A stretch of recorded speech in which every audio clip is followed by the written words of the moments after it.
see the money. You don't see the pressure. In the cage, I've been fighting my own mind. Heavy heart, I've been carrying the whole time. They don't know what it costs just to hold mine. All this pressure, turn pain into gold. In the cage, I was lost but I stayed down. Dark thoughts, I was drowning, I ain't say it loud. Now I stand where they thought I would break down. Ape strong, I don't fold, I don't lay down.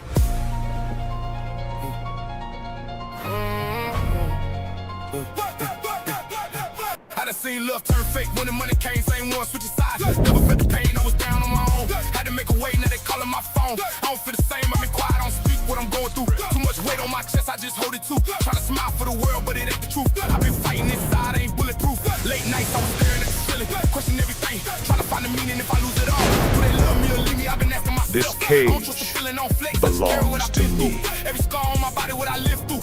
You don't know what it costs just to get through. I was working inside, had to rebuild. I've been fighting my own mind. Heavy heart, I've been carrying the whole time. They don't know what it costs just to hold mine. Everything bent this I've been world. moving in silence, don't say much. Too much fake in the world. Cut people off, they ain't. I'm standing alone, but I stay strong. I done This gave everything just to world feel whole. But the deeper I go, it don't heal though. I've been searching for peace in the real is soul. mine. Pain in my chest, never let go. They don't see how I pray when I'm breaking. They don't hear every thought that I'm shaking. I've been asking for stuff like this, but the weight of the world got me shaking. Still I stand on fold under pressure.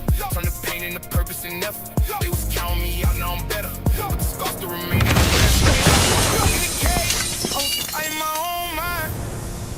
Heavy heart, I was hurting the whole time. You don't know Miss what me? it costs just to hold mine.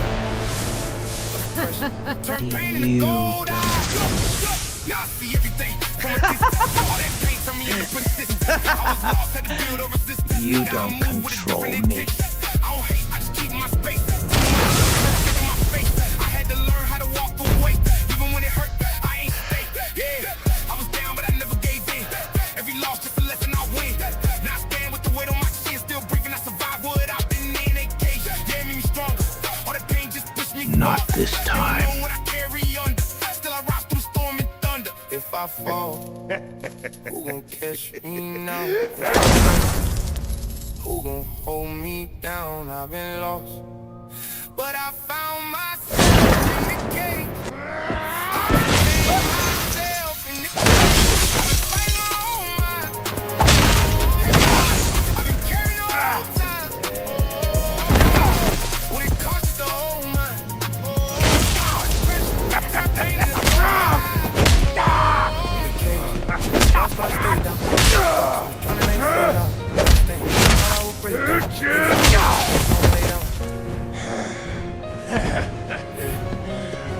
Pressure made me.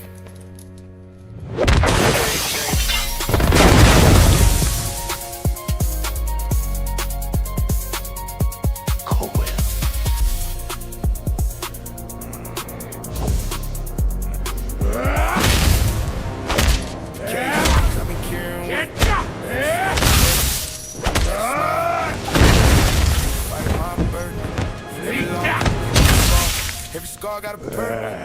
Now I walk. Right. I ain't scared of the furnace. They don't know how I feel. You tryna let that.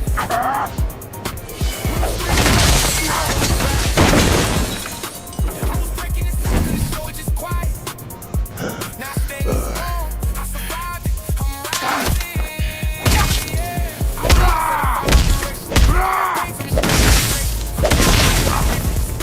In the cage, I became my own way. Still breathing.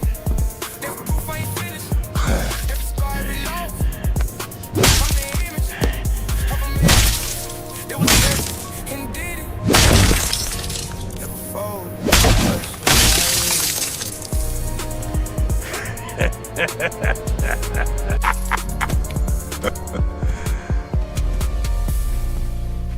Welcome to the AMC Ape Cage. You're not ready for what's inside. This is where it all goes down.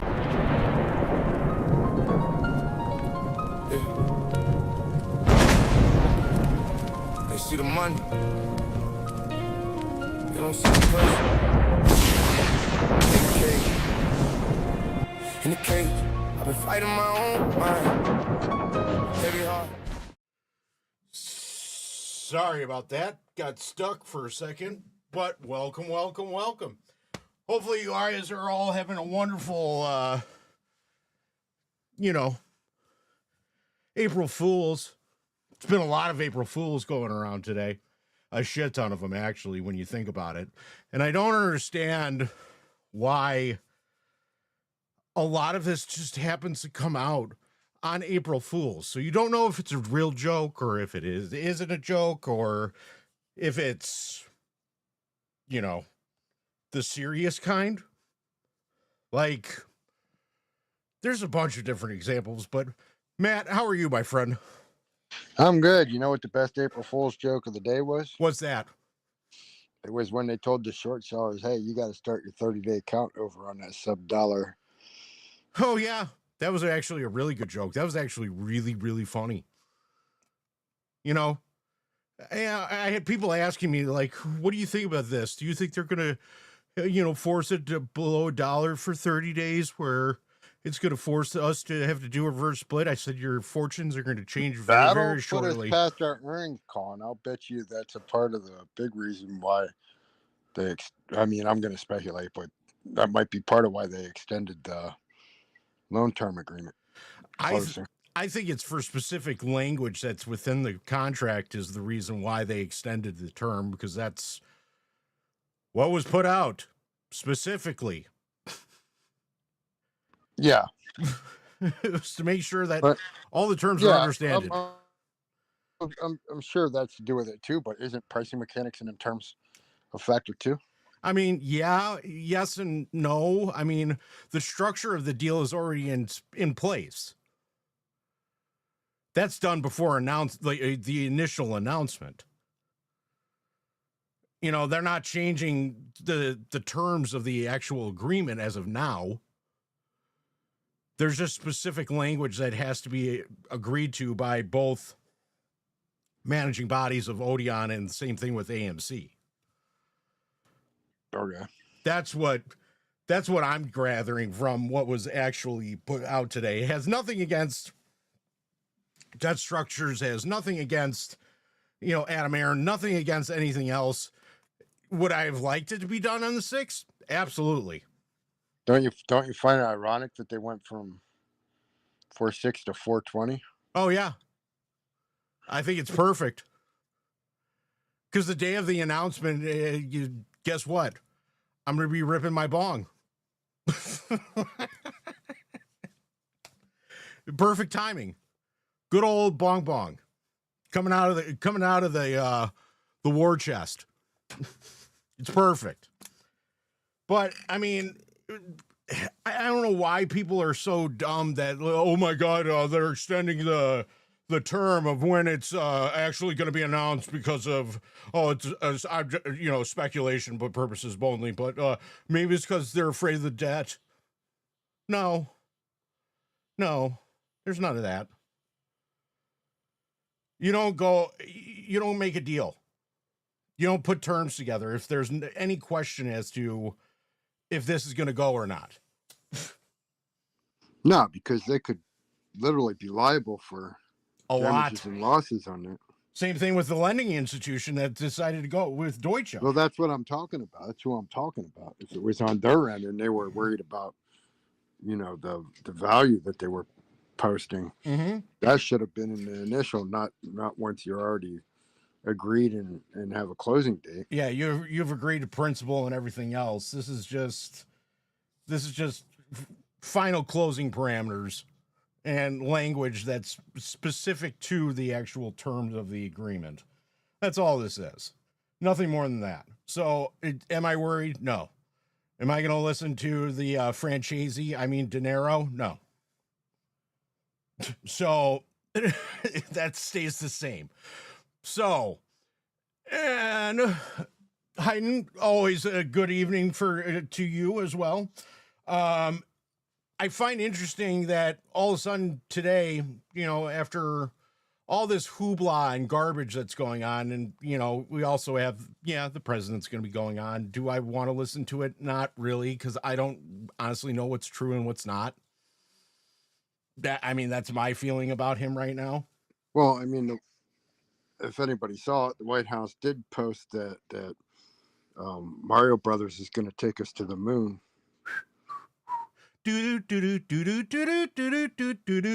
Yep, sure is. Sure is going to take us to the moon. I know. I can't wait to go there. I'm going on Saturday. So I'm excited to go see Mario with Papa A. Mario. Quick question. The dollar timer started over again, correct? Yes, it did. As soon as it closed over $1, that 30-day ticker has to start over. And remember, that's not 30 calendar days. That's No. 30 trading days. Correct. 30 business days. So you take weekends out of that, we're well beyond Q1 earnings and well into Q2. Yeah. You're about midway into Q2. And you go over earnings explode, price changes, everybody's happy. So it's no big deal. On top of that, you also have, like we've been talking about, the Odeon deal. So the Odeon deal just makes everything juicier in itself as is. Then you have, like Matt was alluding to, earnings that are going to be announced, which are going to be positive, both for quarter one and incurring quarter that we're in. You're also going to get to hear the announcements on what Mario did, and Mario by itself, it could go ahead and spring the ultimate trap as of right now, because it can inject so much liquidity just by everybody going into the movies.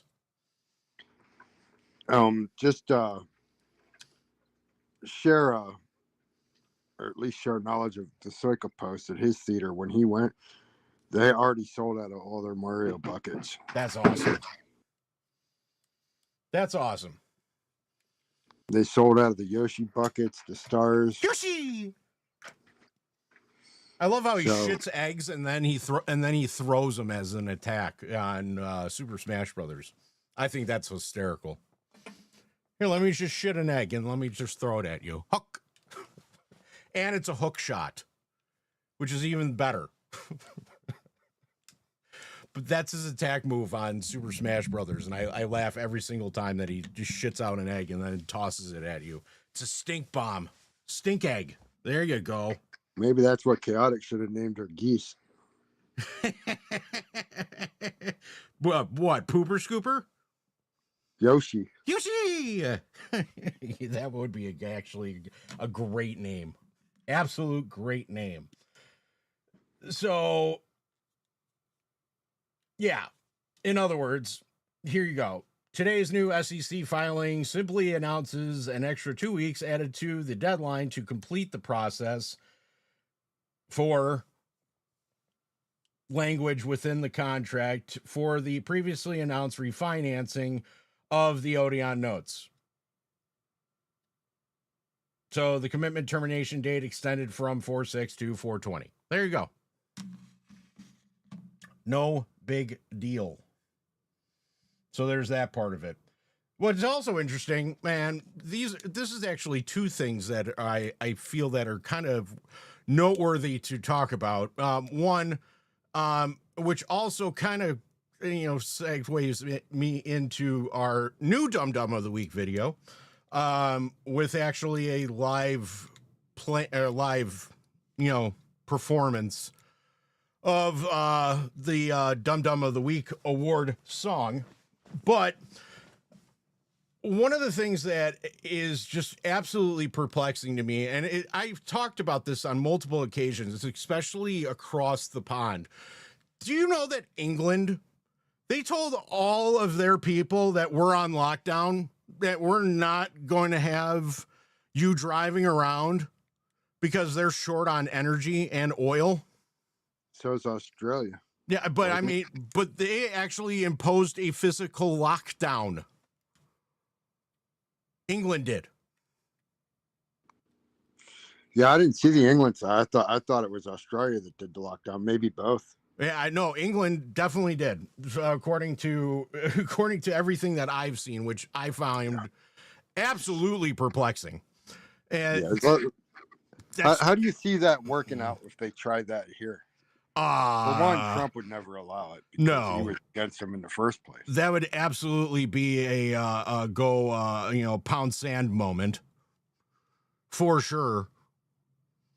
That would be everybody hopping in their cars and traffic jams everywhere just in defiance at this point. Not even a question. So there's that. But I mean, how can your government be so fiscally irresponsible? Because they're the root cause of this, especially there. The European Central Bank, I mean, they're the direct cause of this problem. Well, I mean, when you let Middle East immigrants not only into your country but into your politics as your representatives, you end up with that, and that's a lesson we should be learning from. But apparently, No. The hard lesson in some cities. Yeah, no, I agree with that. But at the same time, you're still sitting there, and I just don't. It just perplexes me to the extremes that a country is going to go to just to hide crime. I mean, literally hide crime. I mean, that's exactly what they're doing. I mean, almost as bad to the extent of what we're doing. Hey, let's just give you a pass, and let's give you a pass and a timeout because evidently you can't cover your short position. So instead of actually enforcing laws, we're just going to go ahead and say, what are you talking about? We didn't see anything. I mean, it's better to procrastinate than it is to issue. It's better to go ahead and actually look the other way than it is to actually say, hey, you're not doing something that's illegal, right? It's like the socialist version of the Oprah Winfrey show. Oh, You get a car, you get a car, you get a car. Everybody gets a car, but you have to share it. I only have one. you get a cuckoo clock, and you get a cuckoo clock, and you get a cuckoo clock, but you only get a piece of it because I only have one.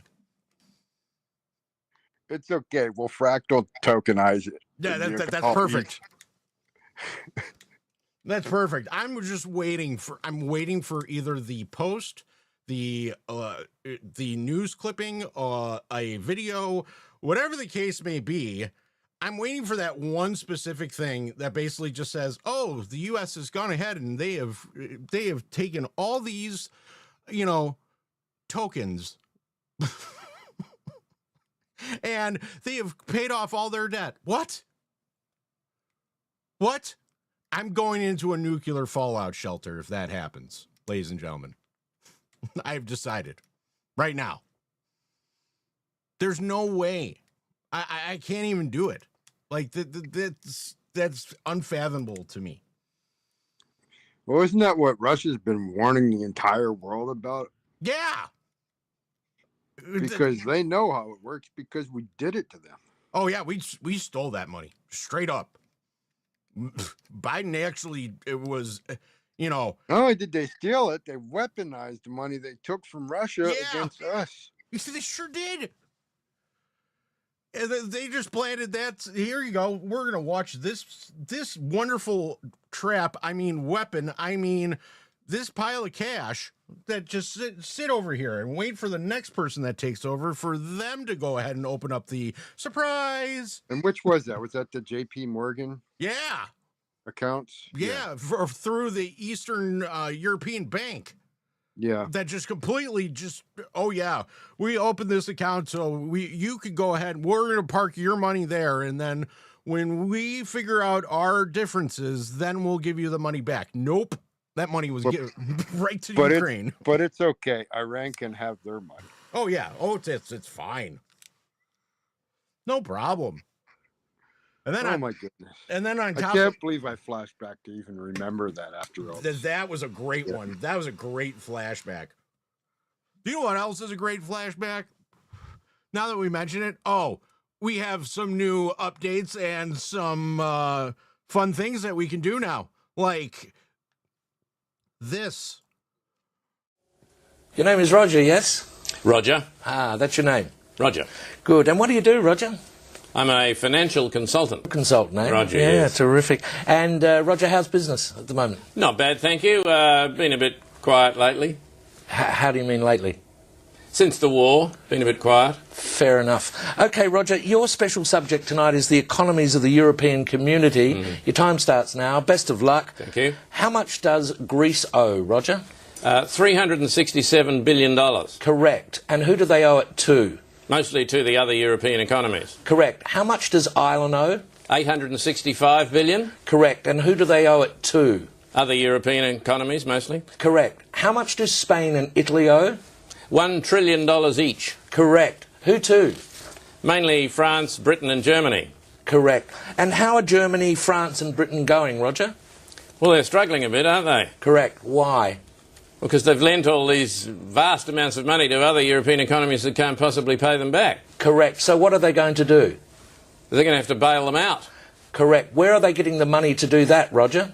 That's a good question. I don't know the answer to that one. How much does Portugal owe? Hang on a minute. What was the answer to that earlier question? Just keep answering the questions, Roger. Where is Portugal going to get the money it owes to Germany if Germany can't get back the money that it lent to Italy? Just a minute. What was the answer to the previous question? The question was, how can broke economies lend money to other broke economies who haven't got any money because they can't pay back the money the broke economy lent to the other broke economy and shouldn't have lent it to them in the first place because the broke economy can't pay it back? You're wasting very valuable time, Roger. How much money does Spain owe to Italy? $41 billion, but where are they going to get it? Correct. What does Italy owe to Spain? $27 billion, but they haven't got it. They're broke. Correct. How can they pay each other if neither of them has any money? They're going to get a bailout, aren't they? Correct. And where's the money coming from for the bailout? That's what I'm asking you. Correct. Why are people selling the European currency and buying the US dollar? Because the US economy is so much stronger than the European economy. Correct. Why is that, Roger? Because it's owned by China. Correct. And very well done. And after that round, you've lost $1 million. I've lost $1 million. I thought you said well done. Yes, well done. You've only lost $1 million. That's an extraordinary performance, Roger. I've only lost $1 million. Very well done. And that's quite good, is it? Oh, it's excellent. Sell everything immediately.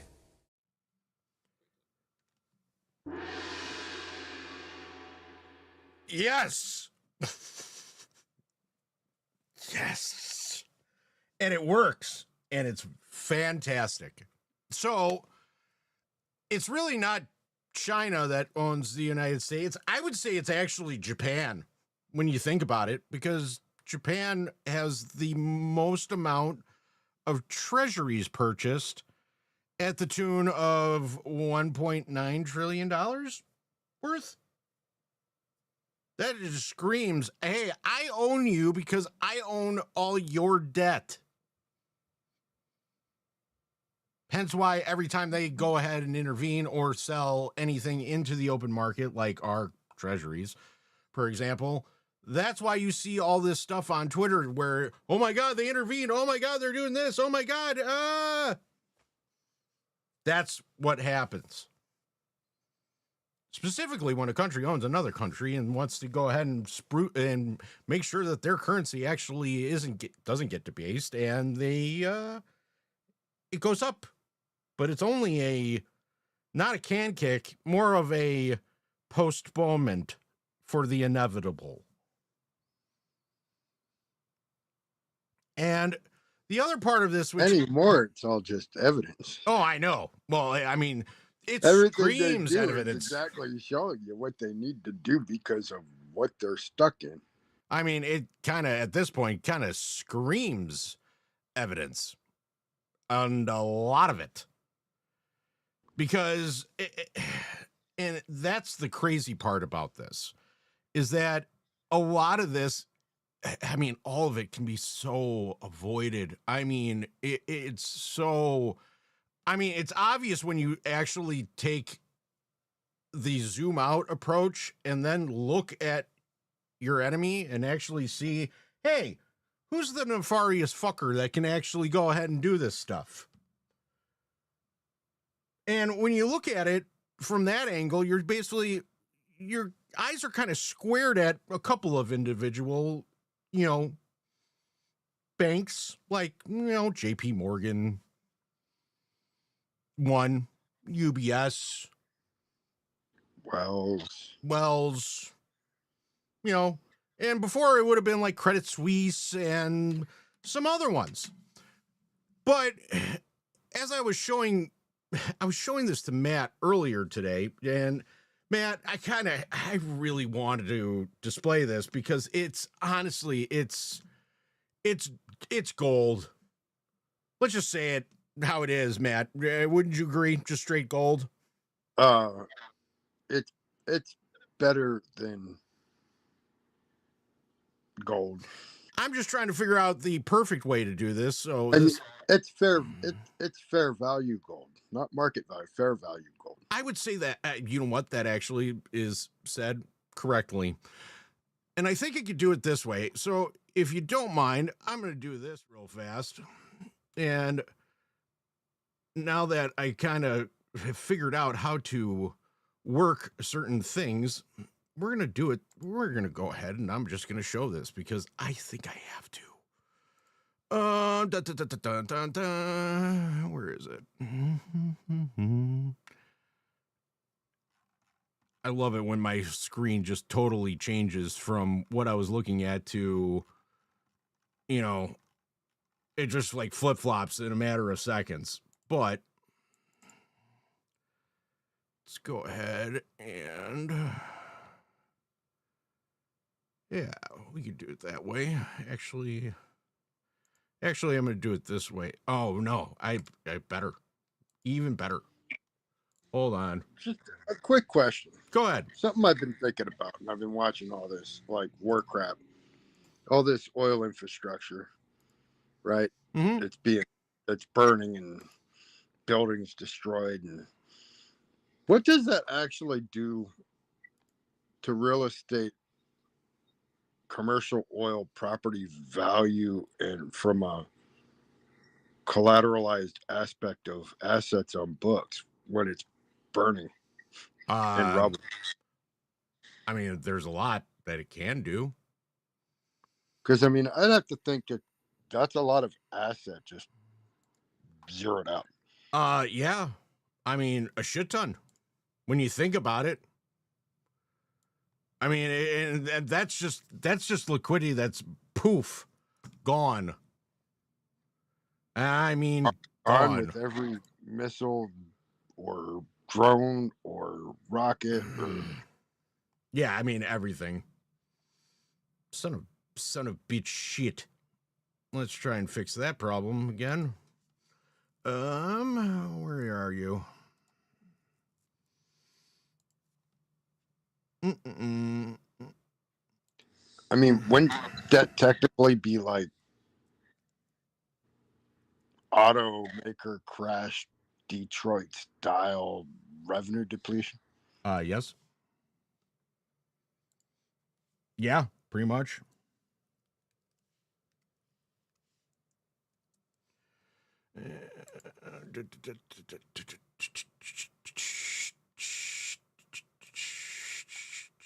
Meanwhile, I figured out why Gasparino's so short on everybody. The good gas bag? Yes. It's a good old When gas bag. When you can't rise to see markets eye to eye, you got to cut them down to your eye level.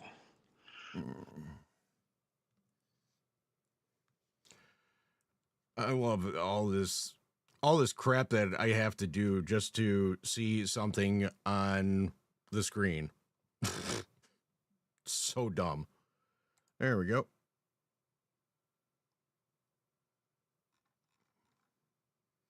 There we go. Come on. Any minute now.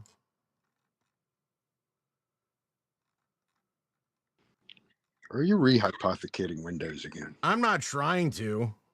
I'm trying to do this the correct way, which I don't know why it just takes so long to do.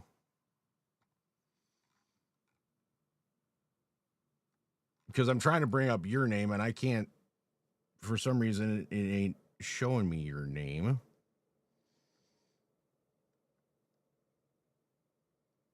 Which I don't know why. What are you looking under? I can't see it on my phone. I'm looking at all my chats, and so is the rest of the room.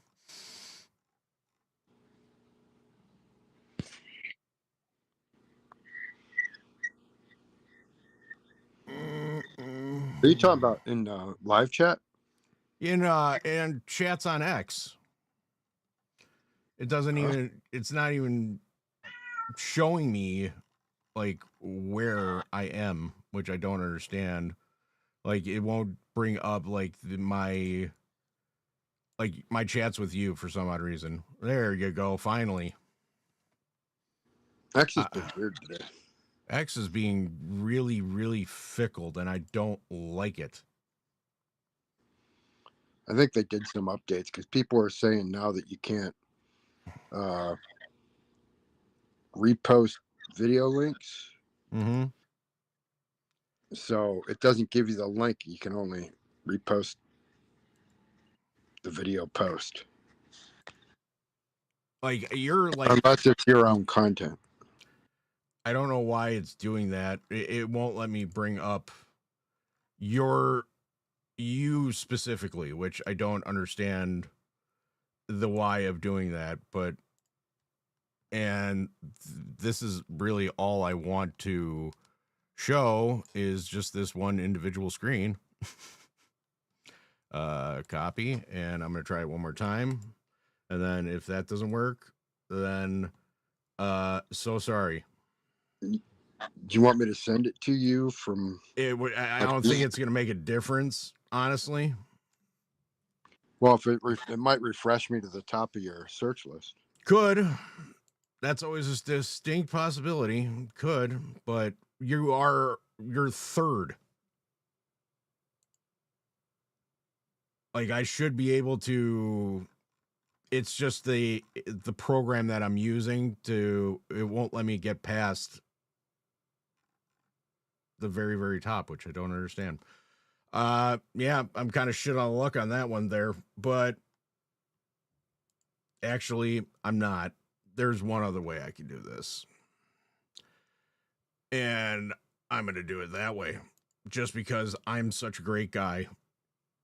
And I sent you a DM if I pop up on top there. Oh, you will, but I'm going to do this a different way because it's the only way that I'm going to be able to actually display it. And I'm just going to go ahead and fucking post it.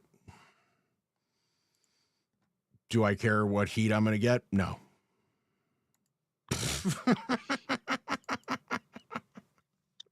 What if I send it back to you in Messenger? Nah, it's okay. I got it. We'll be covered. Gold. Here is gold. Gold for everybody. Why? Because I'm that great of a guy.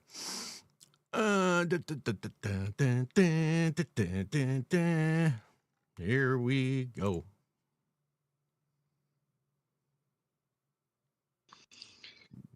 Beautiful. Quick prelude to this. Everything we said was right. Yeah, pretty much. This is me saying that I am so smart.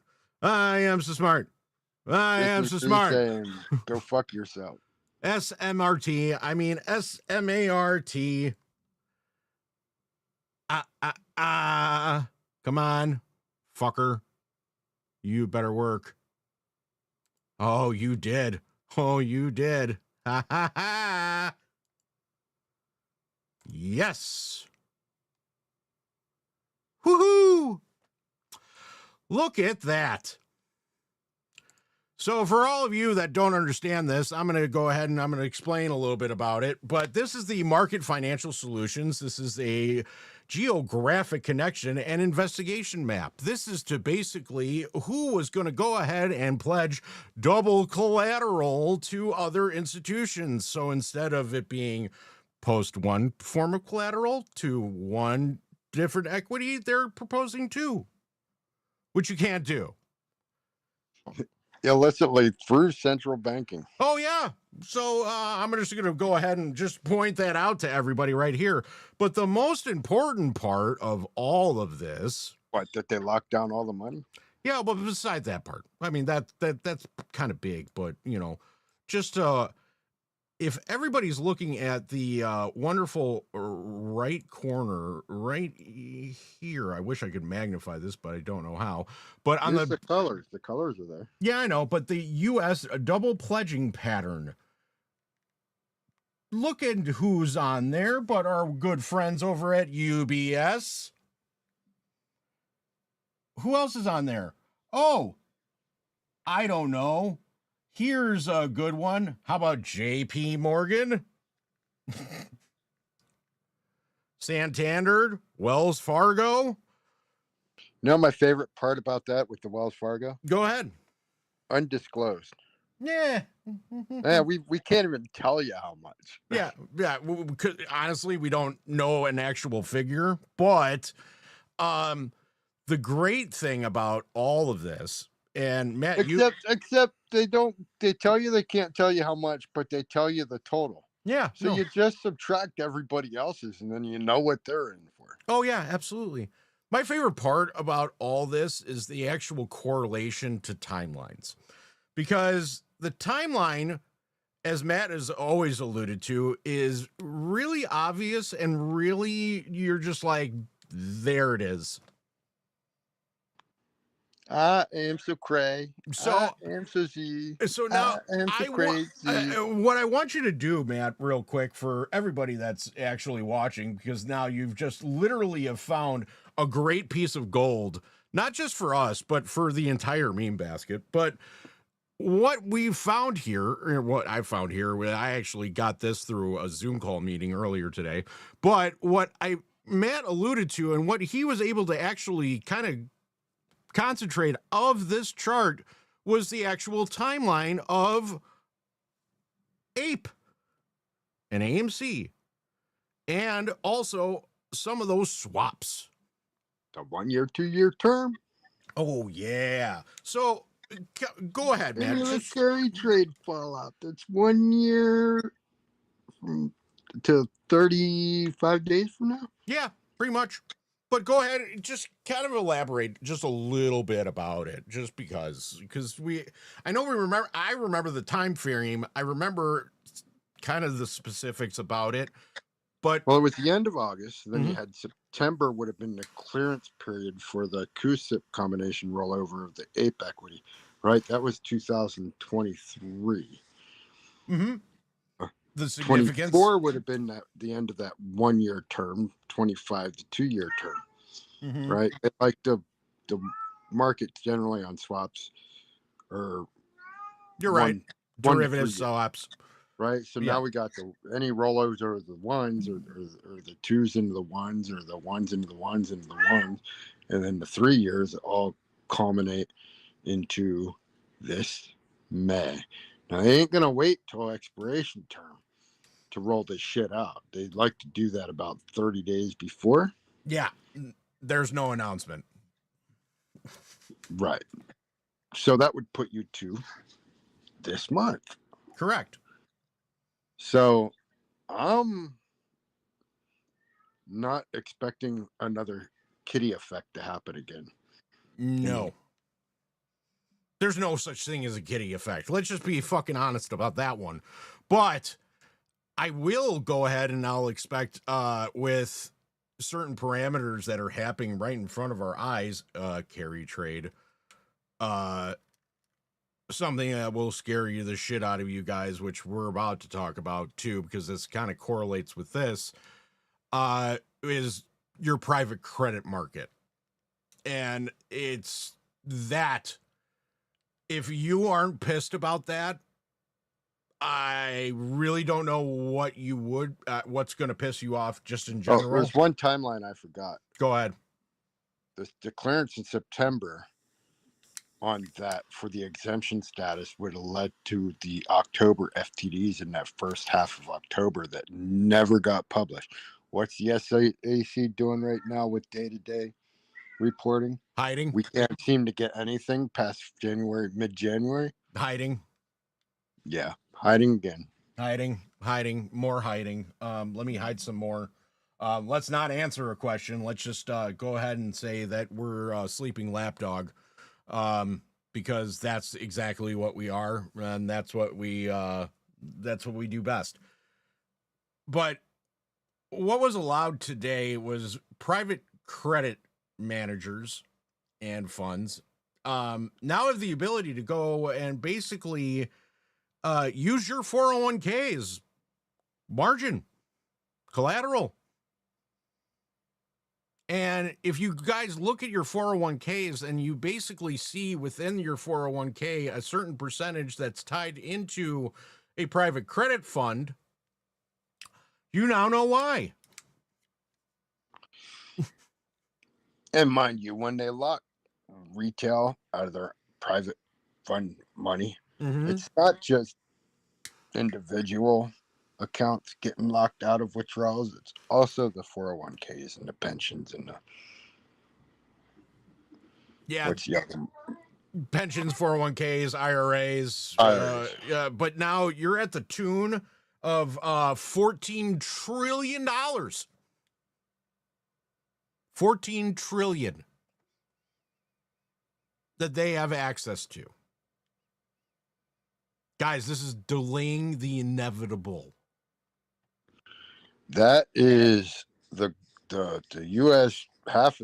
almost half of the U.S. 40% of the U.S. debt being bag-handed to the population. Yep. This is delaying the inevitable. That is the problem. Honestly, I've said this for, I think, 5 years running now. With the debt ceiling, they should have just burnt it all to the ground. Started fresh. That's what they should have done. We would have been out of this mess. And all this does is give them the ability to do fee extraction for their own personal wealth out of it to try to fucking save their own inflation out of their asses. Yeah. Money situation. Correct. So now, here's the problem that I have ultimately, is that what we talked about on Monday, when we were going ahead and we were actually talking about like the devaluation of assets and what happened with your guys' pension funds. If you guys try to withdraw money out of for your 401k or your IRA or whatever the case may be, if it's $10, it's really all you're getting is about 50 cents. Because that's how much it's being devalued. So now what they're doing is that they're going to take money from your 401k, which is at such an extreme high for no reason, because all this is overvalued. They're going to devalue it. It's haircut time. It sure is. And now they're going to take the money directly out of your 401ks, your IRAs, your pensions. Isn't that the same thing that they did to the individual private investors? Is they gave them a fucking 40% haircut on a 5% withdrawal? Yeah. Pretty much. But after fees and penalties and everything else, you thought you were going to, if we're doing this in an actual small denomination, if you have $10, so you're overvalued by about 40, we're going to go ahead and we're going to, charge you a fine or a fee for withdrawing early or withdrawing through a period of holdment where they're basically holding your money because they can't allow you to take it out. Let me add one other expense aspect to that doesn't apply to 401ks, pensions, and IRAs, but to private investors who are in these private funds thinking they're making a shit ton of money. Them withdrawals that they are getting a 50% tax haircut as well, because that they're short-term trades, because that's how they manage to move commission.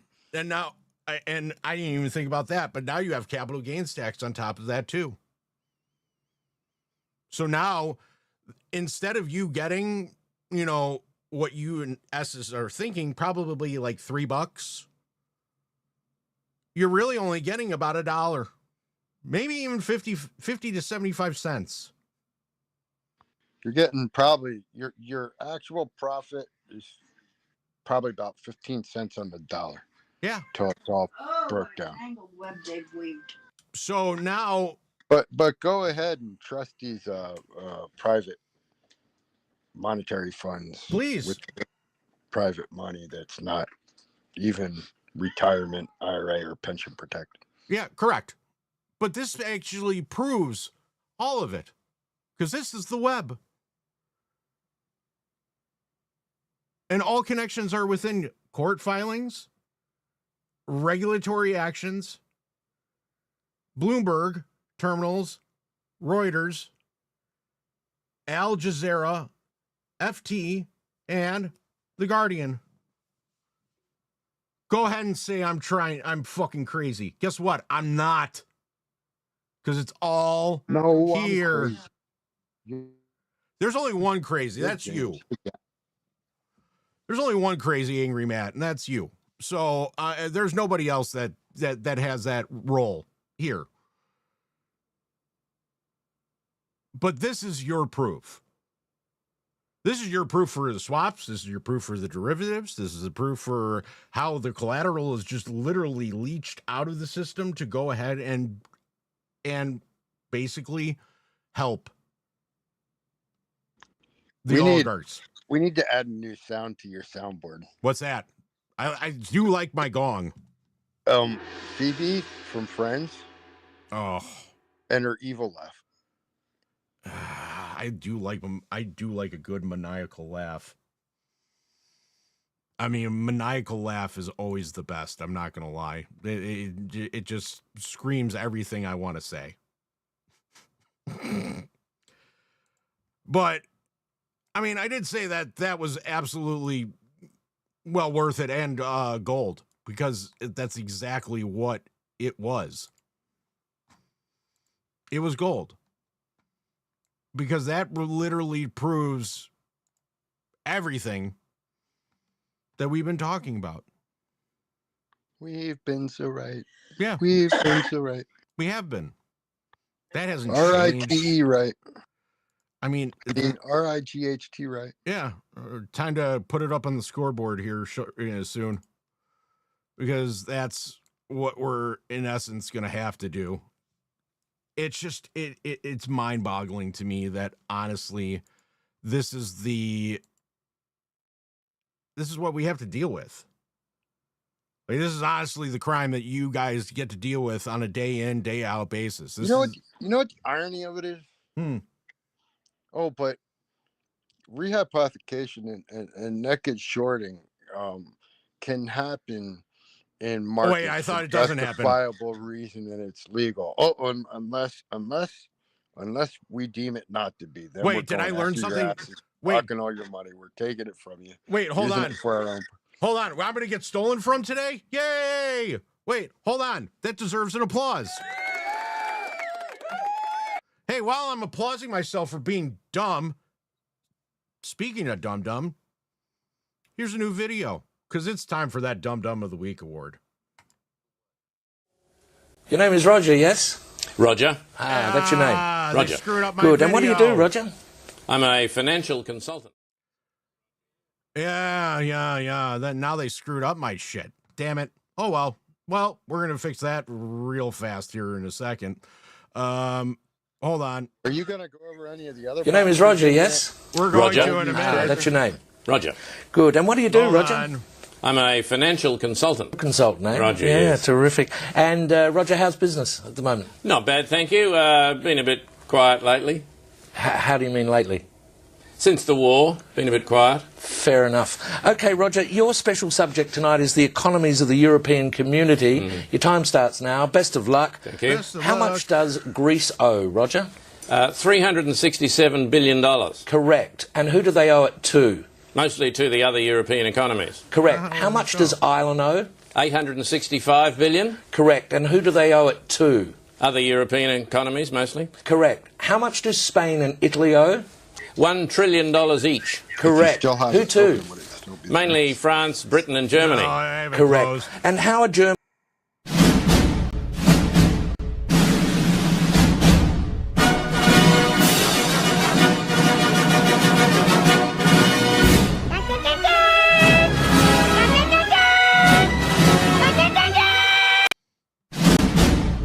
God damn it.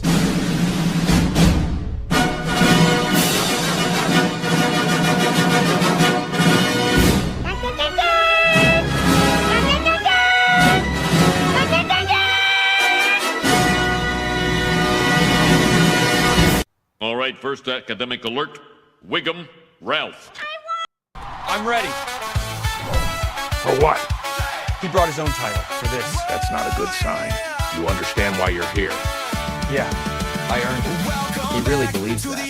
That's the problem. Then let's make it official. I'm ready. For what? He brought his own title. That's this. You understand why you're a good sign? Yeah, I earned it. He really believes that. This is earned. No. Afraid you don't. Doesn't?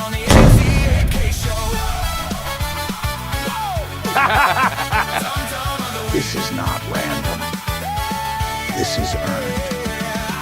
Then this. Then this is official. This is earned. I know. No. You don't. He doesn't.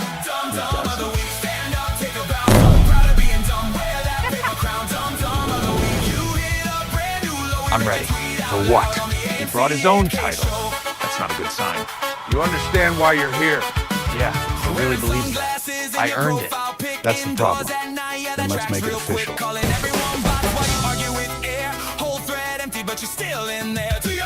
That's a good one. You've got to be kidding me. He pressed it. I meant to. Dad, look, Dad, see, Dad. Are you even listening to me? Are you listening to me? Errol. You're too dumb to argue. You keep yelling that you're right while we all sing along. I'm so dumb, king of clown town, cloud paper crown on your head. Train breathe. I'm a dumb ass shill on XX. Oh, here, hey, here.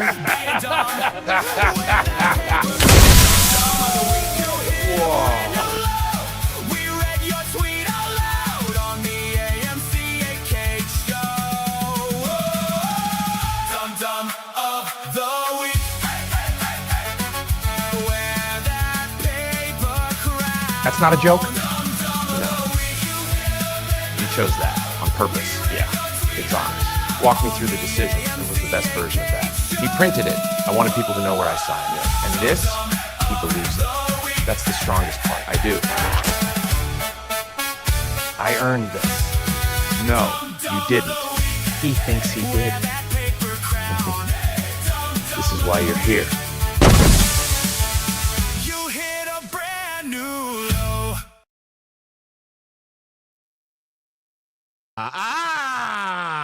I thought you would love that one. Come on, Matt. Yeah, again, when you forget, I have to watch them after the recording because I have no audio when you're playing them. But Damn the it. graphics were great. Oh, I thought you would love the what's it called? How do you have the muscle bound crazy angry Matt on there? Just wait until you hear what he says. If you're not dying, the graphics were great. I just waiting to hear it until after the call's over. I love it. I really do. Well, I hope you guys enjoyed it because this is going to be a great dum dum of the week. But Matt, I'm going to give you the honors. So my dum dum of the week is Ghetto Hampton. Again, another what the fuck moment by his dumbass. I don't know how Ghetto fabulous. He basically posted, "Oh, the tiny position is irrelevant. I see this as a chance to do my enemies in. The evil apes live rent-free in my head. So many scumbags you are. I want you to buy so much stock you contemplate shooting your own brains out when the company files bankruptcy. I want you to buy more, so much more than you can possibly afford. This representative of major MSM. I've seen people get fired for far less. And I don't understand what he's got on the system that they're just not outraged at this kind of media content that would get anybody, I don't care how big your account is, at least banned from Twitter. Oh, for sure. Inciting for life. bodily harm. I mean, plain and simple. The whole suicide aspect of that alone is enough to fucking get them burned. Oh, yeah. I mean, at least get them burned, for sure. Because, I mean, you're just asking for it. Not even just asking for it as of this point. If you're not outraged by that, you should. He's literally calling you out, saying this is what you should do. And you are just the everyday working class citizen. This is a guy that has millions of dollars. Do I know how? No. Besides robbing people. I mean, think about his AMC position. If he's not sitting there and arguing with you online. The fact that other news program fucking people aren't even calling this out. Like, I get because he does news for MSN, whatever. So I get that. I blanked on his. Who's the media guy from Charles Payne? I'd love to see Charles Payne call that out for what it is, but because they're in the same network, never gonna happen. But I mean, seriously, some other MSN media that's not affiliated could easily fucking make that national news that would break outside of the Twitter barrier and cause some repercussions for that, I would think. My thing is that you're sitting here, and when this was an actual debate, when we were talking about, the election that was coming up and how you had all these immigrants that were crossing the border and how you would have debates on news stations in regards to, do we pay for their medical? Do we pay for this? And there are people that are on, TV personalities that were saying, no. Like, I'm American. Why should I have to pay for somebody's medical bills? If you're not a citizen, why do I have to? That's what the question was being asked. And there were people that just got kicked off the news because they said that. This guy is actually saying you guys should off yourselves on social media. That is absolutely mind-boggling. And yet, here we have somebody within our community. Here's Chaotic, who goes ahead and puts on the mocking video of the SEC towards retail, and she gets booted. Favoritism? Anyone? I have money. You don't? Anyone? That gives me power? The ability to say anything? No. What it does tell me is that you're just a part of the corrupt system that's basically trying to protect its oligarchs, is what it says to me. To a T. Mine happens to be from my dum-dum of the week is no other than our Treasury. Da, da, da, da.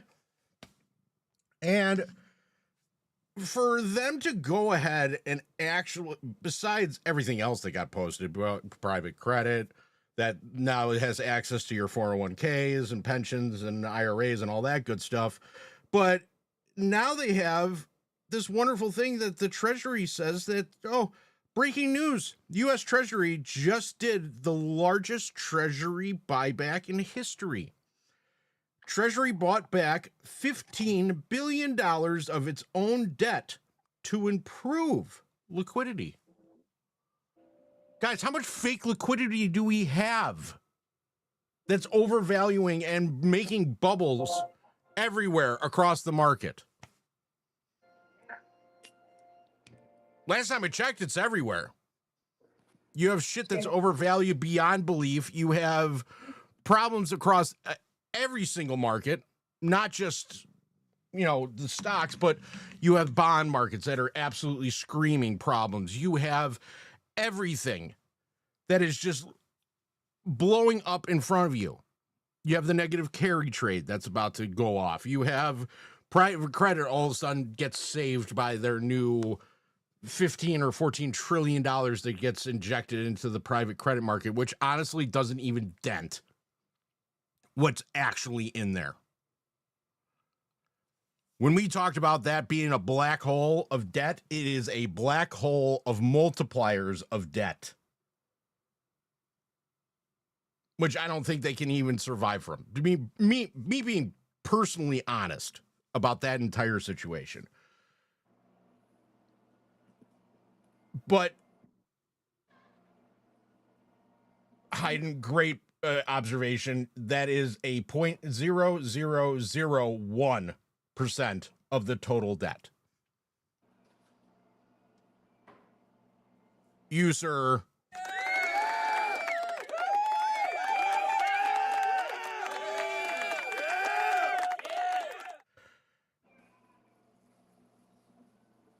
Whoa.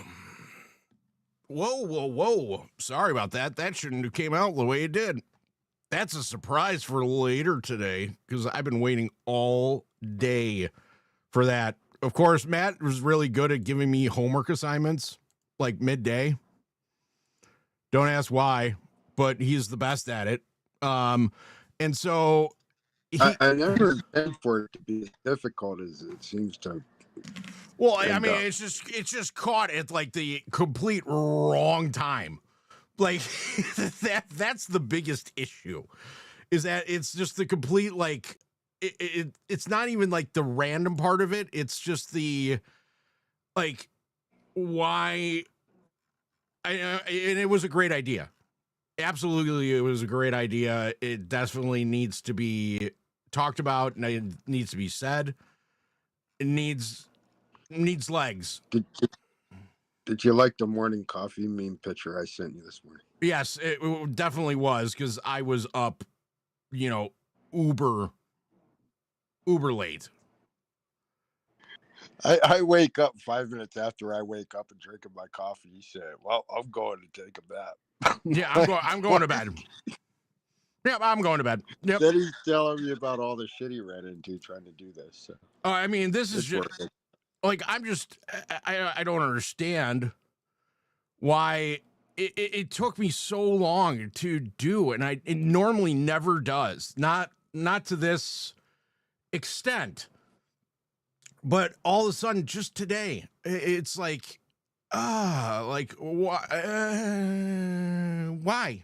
Yeah, there we go. There she is. Exactly how I needed it. Do it that way. Test 1, 2, test 1, yeah, 2. I'm here. I'm not going anywhere yet. Hold on. No, I meant, did you watch it yet to see if it's right? Or? Oh, yeah, it's right. Folks, he literally just finished, what do you call it? Downloading it, whatever. The outro video, basically. And Joker Ape's motivation. So that got completely done just now, which we've been waiting. Normally it takes me roughly around like 60 minutes to total to program and all that stuff. But, you know, since today was so special,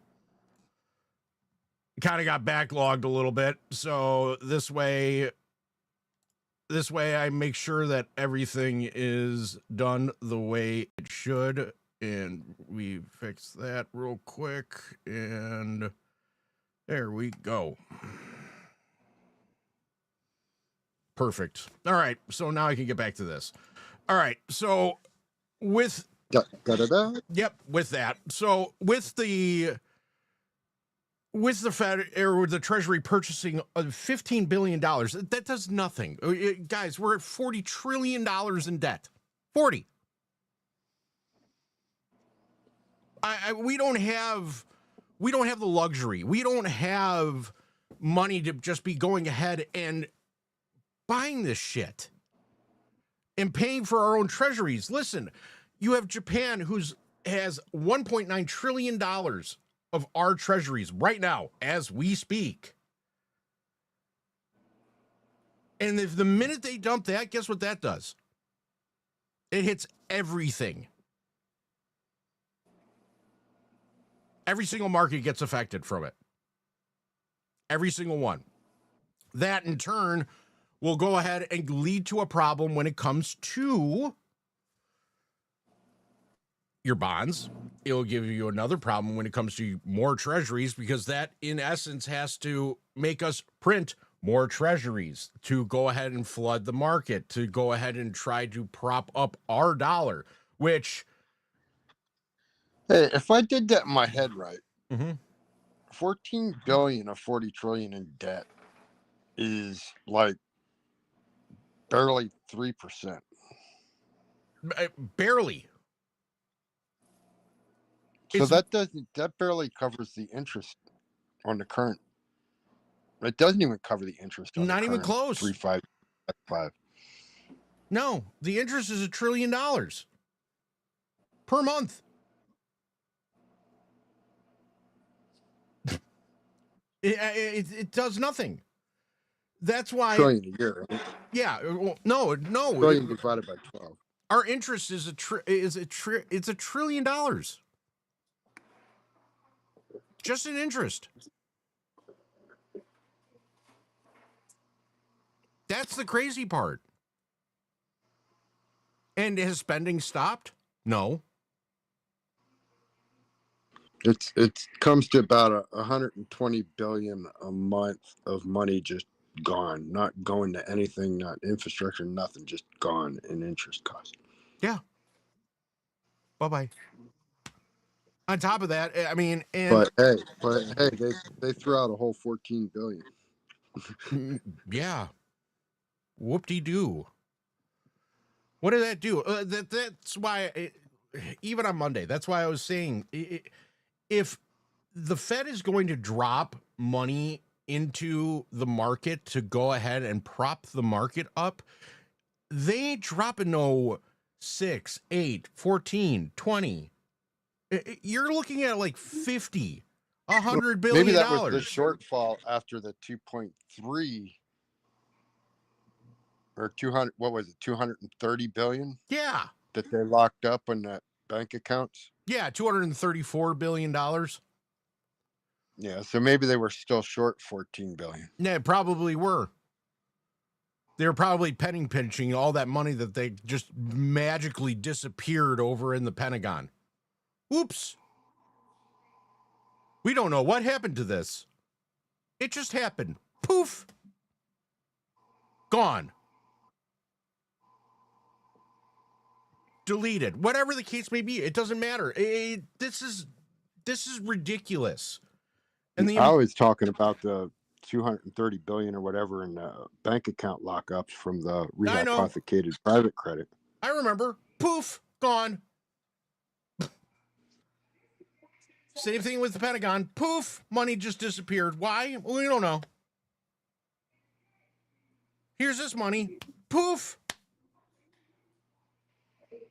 I mean, just empty your pockets out, ladies and gentlemen. Just throw it in the middle, okay? Don't worry about it. We'll sort it out later.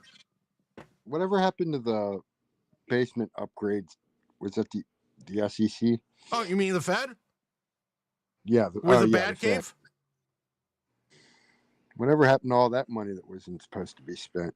I don't know. Jerome Mr. Burns Powell just made a... What? That's literally what he did.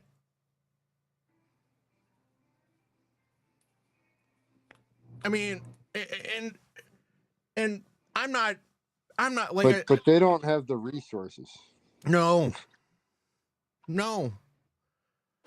And no offense, listen, I'm not red, I'm not blue, I vote green. Whoever's going to make me money, that's what I care about, and I mean that because that's the only thing that matters especially in a time like this that we're all in. And I'm going to be frank. I know the president's going on TV. Do I really honestly believe anything he's going to say? No, I don't. I have literally given enough, okay, maybe it was just this one time. Okay, maybe this was just the other time. Okay, this is getting ridiculous. Okay, I'm done. And that's just because of this whole problem with Iran. To be perfectly honest with you, I mean, he goes ahead and says something, and then Iran comes back and says, we don't even know who he's talking to. I don't get it. Don't you guys have resources? Don't you guys have references? Don't you guys have people that you talk to?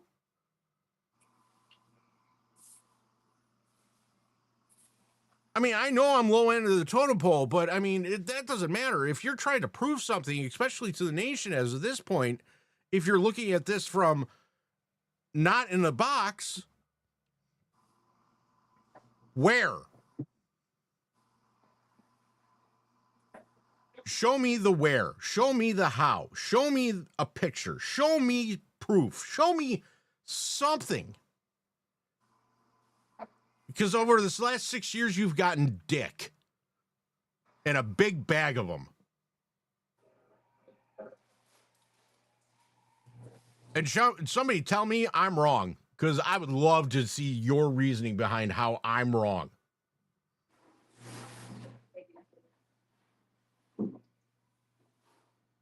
That's how I look at it. That's my honest opinion. It's either that or somebody's got some dirt. And that's the only reason that none of this, of what was actually committed to prior to the election, has happened. Because I can think of about 5 things off the top of my head that he said that were going to be changed. And has one of them happened? No. Ideas have been passed. But nothing has happened. Nothing. That's my biggest problem. Is inaction. And I wish it was different. I really honestly do. It's why Joe submitted his resignation. All right, listen to Joe Kent on the Sean Ryan show. It's an eye-opener. I will definitely do that when we're done here. It's kind of aggravating at this point. It really, truly is. Because, we were supposed to fix the stock market. We were supposed to go ahead and separate the banks. We were supposed to go ahead and expose the Epstein files. We were supposed to go ahead and change this, do that, up this down, this up. What's right? Matt, we explain a lot in regards to finance, in regards to, political shit that is going on that does affect, us as retail traders. We go over a lot of this stuff, and it just looks like we're literally spinning our wheels half the time. The easy answer is if the stock market is fixed and it is at all-time highs for real, why is everybody locked out of withdrawal? Why is everybody worried about debt? Why is everybody pulling money out of the market, but yet it's not reflecting? Why is money being locked down in banks for corrupt, hypothecated private credit? Why is all these private credit lenders in liquidity issues? Why? Here, I got the best one. Are you ready? Why is our float, AMC float, a movie theater oversold? Why is there synthetic shares in GME? Point blank. Why is 90% of the fucking trading getting off the market? Point blank. That's something that your reports can't type up magically. I can tell you that much.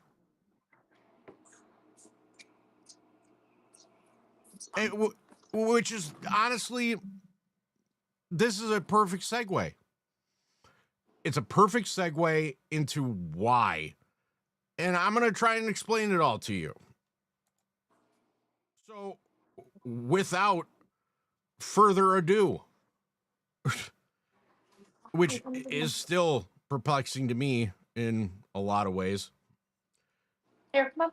And hold on one second. I have to get my little box up here so I can go ahead and read along with you. Everything is fine until it isn't. A field guide to the financial system and held together by liquidity, leverage, and a thoughtful wishes. Thoughtful wishes, for everyone that doesn't know, are just blatant lies, everybody. Just so everybody understands that. The global financial markets are not drifting into uncertainty. They are being pulled into it from multiple directions all at once. And the uncomfortable truth is that none of these forces are new. They have been building, compounding, and quietly reinforcing one another for years, largely ignored. As long as asset prices continue rising and liquidity remains abundant, what has changed? How is it not the existence of these pressures, but their synchronization? Rising sovereign bond yields, persistent energy shocks, weakening housing markets, increasingly creative regulatory inventions are no longer isolated developments that can be analyzed independently. They are interconnected signals of systemic strain, each feeding into the next, forming a feedback loop that is becoming harder to contain and even harder to explain away. At the core of this shift lies a deceptively simple concept that has been suppressed for over a decade: the cost of money rising for years following the 2008 financial crisis, and again after the 2020 pandemic response. Global economies operated under conditions that were, by historic standards, extraordinary. Interest rates were pushed to near zero and below zero in some regions, while central banks expanded their balance sheets through quantitative easing bullshit programs that injected trillions of dollars of liquidity into financial systems. This era of artificially cheap capital allowed governments to borrow endlessly, corporations to refinance cheaply, and investors to chase returns across increasingly speculative assets. In short, the system adapted to a world where money had little cost and even less discipline. That world no longer exists.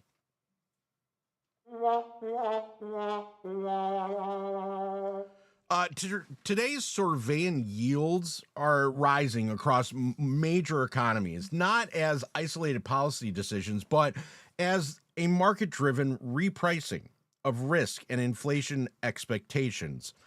Japan, long considered the anchor of global low rates, is now experiencing a surge in yields across its entire curve, with short-term and long-term rates reaching levels not seen in modern financial history.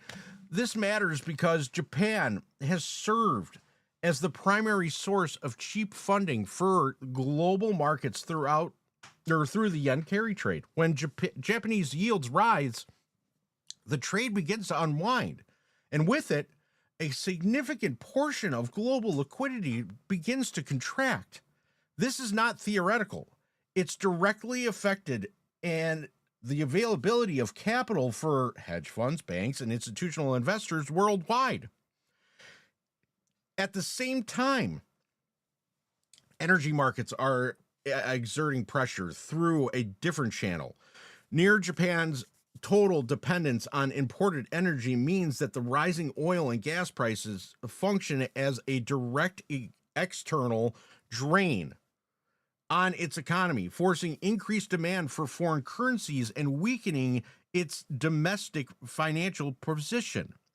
Europe, facing its own energy constraints, has begun implementing measures that would have been unthinkable in prior decades, encouraging reduced travel, remote work, and lower consumption, not as temporary emergency responses, but as part of an ongoing adjustment to limit energy supply.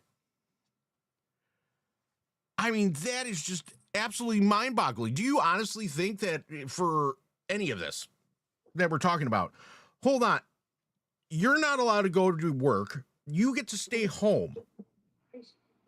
You get to stay home. No more work. No. What? How am I supposed to pay? How am I supposed to live? How am I supposed to make money? None of that happens. Because they're too busy being at work. And you can't go to work.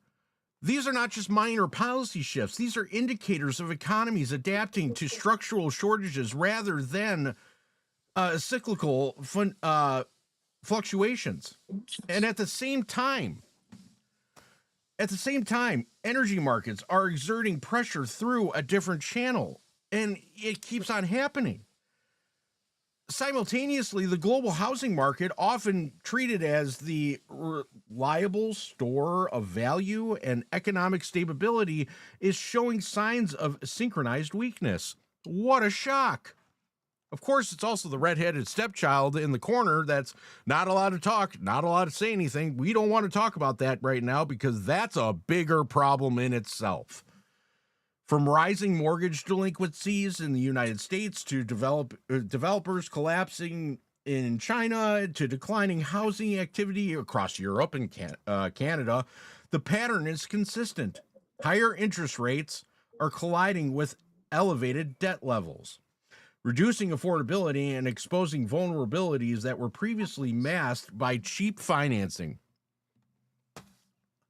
Beneath this surface lies an even less discussed issue: the mounting pressure in commercial real estate, where refinancing risk and declining property utilization threatens to create a secondary wave of financial stress. Faced with these overlapping pressures, regulators are not standing idly by. Instead, they are adapting the rules governing financial markets to maintain functionality under increasingly constrained conditions. The recent SEC decision to allow broker-dealers to use large cap equities as collateral in securities lending transactions represents one such adoption. While framed as a measure to enhance liquidity and reduce operational risk, it also reflects a deeper reality. Traditional forms of high-quality collateral are becoming more constrained, and the system is expanding its definition of acceptable stability. What a shock. For the average observer, these developments may appear disconnected: bond yields in Japan, energy policies in Europe, housing data across multiple countries, and regulatory changes in the US markets. But in practice, they are all expressions of the same underlying transition, a global financial system moving from an era of abundant low-cost capital to one defined by scarcity, higher costs, and increased fragility. And here is where the tone shifts from analytical to uncomfortably honest. The system is not collapsing, at least not in the dramatic headline-grabbing fashion many expect. It is doing something far more complex and far more dangerous in its own way. It is adjusting in real time, stretching its framework, redefining its safeguards, and redistributing stress across different sectors to avoid a single point of failure. Liquidity is not disappearing. It is becoming more selective. Risk is not vanishing. It is being transferred, repackaged, and, in some cases, quietly ignored until it becomes unavoidable. This is what controlled instability looks like. It does not announce itself with a single catastrophic event. It builds through overlapping pressures that gradually reduce the system's margin for error. Each policy change, each market adjustment, and each regulatory shift buys time, but also increases complexity and interdependence.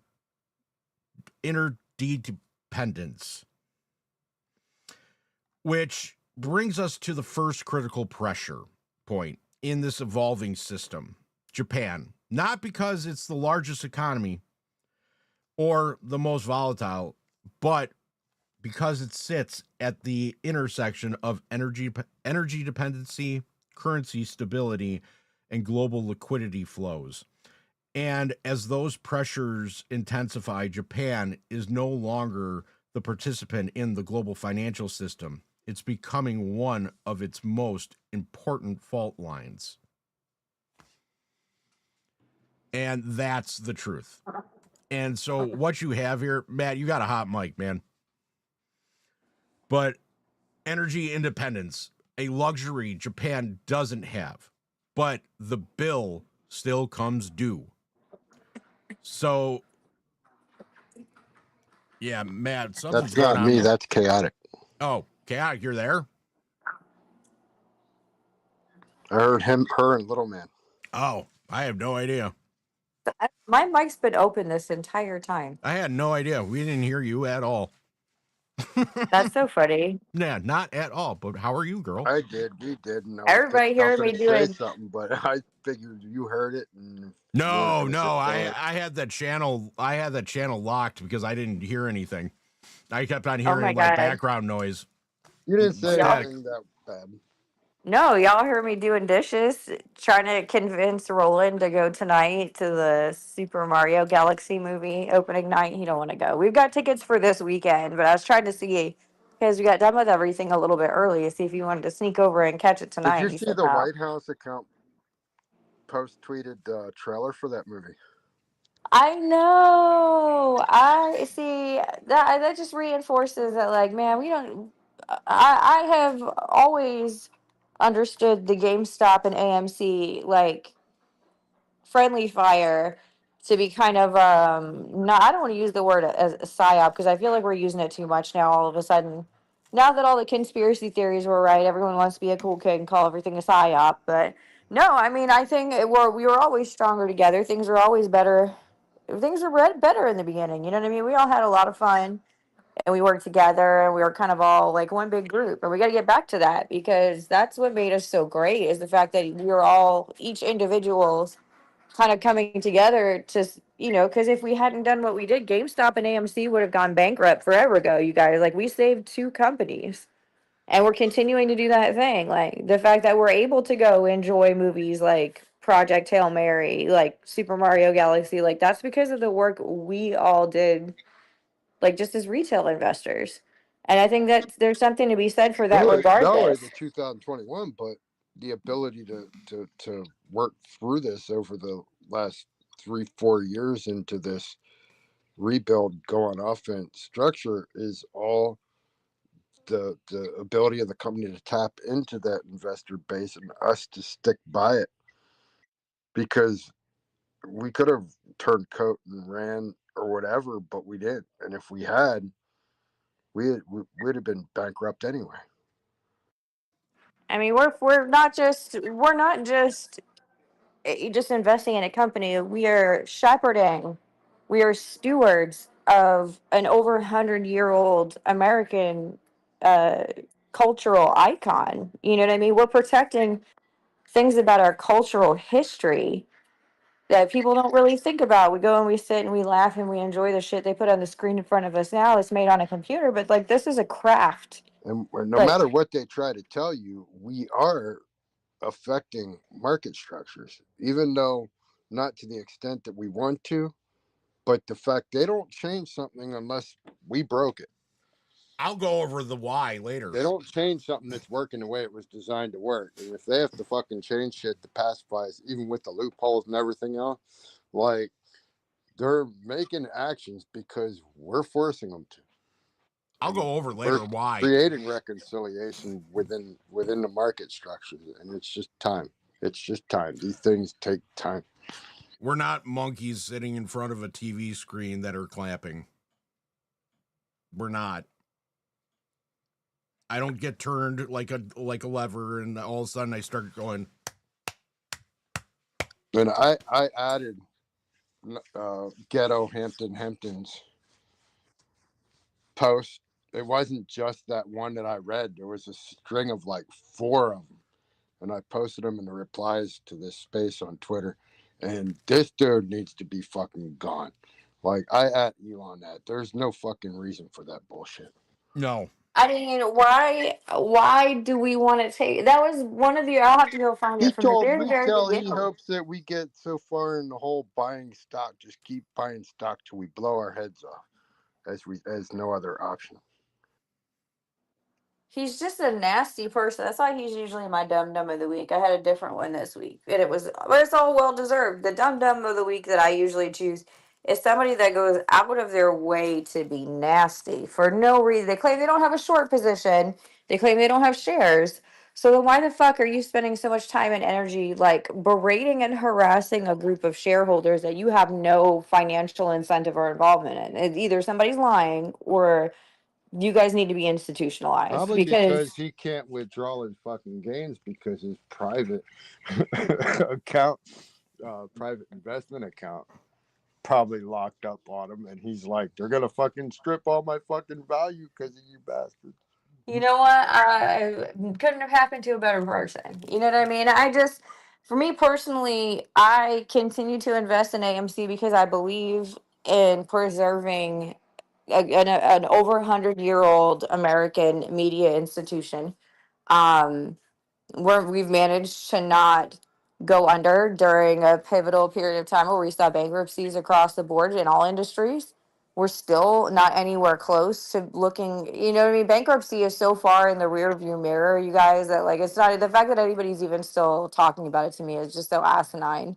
But, I feel really good about it's not I mean, it's about the money. I mean, I made really good money during the original squeeze, but not everything is about the money or about instant gratification. I'm proud of the fact that I can say, you know what, me and a group of people I know saved a part of American cultural history because that's what movies are to the United States. We're a baby country, 250 years old this year. Movies are something that we have uniquely done extremely well compared to the rest of the world. Most of the big blockbuster movies now come out of the United States. You know what I mean? We're kind of the powerhouse. And IMAX wouldn't be a $30 fucking stock if it wasn't for AMC, so they can kiss my. right? Well, and not just that. I want to live in a world where my son can go to an AMC theater and see a movie still. You know what I mean? When I look around, I took him out to the lake the other day and I said, you know what, boy, look around because before you know it, all of these cow pastures are going to be gone. They're going to be neighborhoods. They're going to be office buildings. They're going to be retail shops. And this is something that he doesn't all the way understand yet. But I said, like, enjoy this while it's still here because pretty soon it won't be. If we don't take the time to preserve these things, and that includes with our money, then it's just a private equity is going to eat everything up and leave us with nothing, basically. Very expensive nothing. They're going to leave us with Cracker Barrel and Cold Stone Creamery and all these other places where they buy it out and they jack the prices up and they make it bland and colorless and just, you know what I mean? They just crank as much money as they can out of something until it dies. And I don't want that for this company. I asked the question, and I've asked this before, but I'm going to ask it again. Do you remember when you were younger? I was always outside. Literally, my parents would not let me come inside. If I was done with my homework, my parents were always, hey, get out, go outside, go have fun. Try to go inside. They had to beg us to come back before dark. Correct. Same here. I mean, if it was during the week. Dinner, some days were optional. Like, it'll be there when you get home. Other days, it was like, you'll be home for dinner or you won't be going out the rest of the week. My mom was the Campbell soup mom. So, like, any recipe on the back of a Campbell soup can, like, was, like, the attempt for dinner. Besides that, hot dogs, hamburgers, pizza. That was pretty much our dinners for the most part. But, I mean, at least my mom made an effort. But my parents were always working. I mean, my dad was a handyman. My mom cut hair. That's what they did. They worked. My mom had, carpal tunnel. Her hands were, at one point, were getting gnarly because of her cutting hair all the time. I mean, she worked. So, I understood the no dinner part, but, like, at the same time, as long as we had bees, we were allowed to do whatever we want. But, like, all my friends, like, growing up and everything, but shit, we were always outside. Like, our parents didn't want us inside, stuck in front of a TV or anything like that. They wanted us out. And so we were. I mean, that's pretty much what we did. But now you look at today, and here's video games that are being played constantly. You're on your computer constantly. You're inside. You're not going outside. Like, I mean, my kid, trying to get him to go. I mean, if you were to go outside, I mean, I'd be shocked. I mean, it's like they turned a generation into, sun-hating vampires. Can't go outside. I mean, that's what it is. Just put you in front of a TV. This way you're taken care of, you're enjoyed, and you don't have to worry about it. Perfect movie as an example, Grown Ups. Adam Sandler movie. That's like my generation. We weren't allowed outside. I would get my ass kicked or ass beat for saying gelato. But that's what it is. So, Chaotic, I can totally appreciate you taking little man out to the lake and going ahead and actually saying, look around you, to have this as a memory, because this isn't going to be here later on. And that's appreciative. And it's the same. Well, I mean, even just since the time I've been here since 2009, and just looking around, like the rate at which people are building. Like, finally, these old folks that have owned these longhorn pastures are passing away, and their heirs are selling the property to developers and those splitting the money up. They don't have the same care and the preservation for the most part that their parents did. All of them been waiting for mom and dad to die so that they can inherit all that shit. And I don't think it's much of that. It's watching the headaches that the parents went through over the last decade or two with the whole farming industry and how they're fucking them. Yeah. And you're like, that too. But I mean, I can tell you right now, there's a lot of land that's been undeveloped, like thousands and thousands and thousands of acres that have been left undeveloped from prior generations that they've just, they don't have the money. They don't have the money, but this goes back more than just recently. This goes back like my land that I purchased a few years back had 21 heirs because And it was in tax foreclosure because no one had the money to pay it all outright. They would all fight over who's responsible. Like trying to get 21 people to split a bill. Good Lord.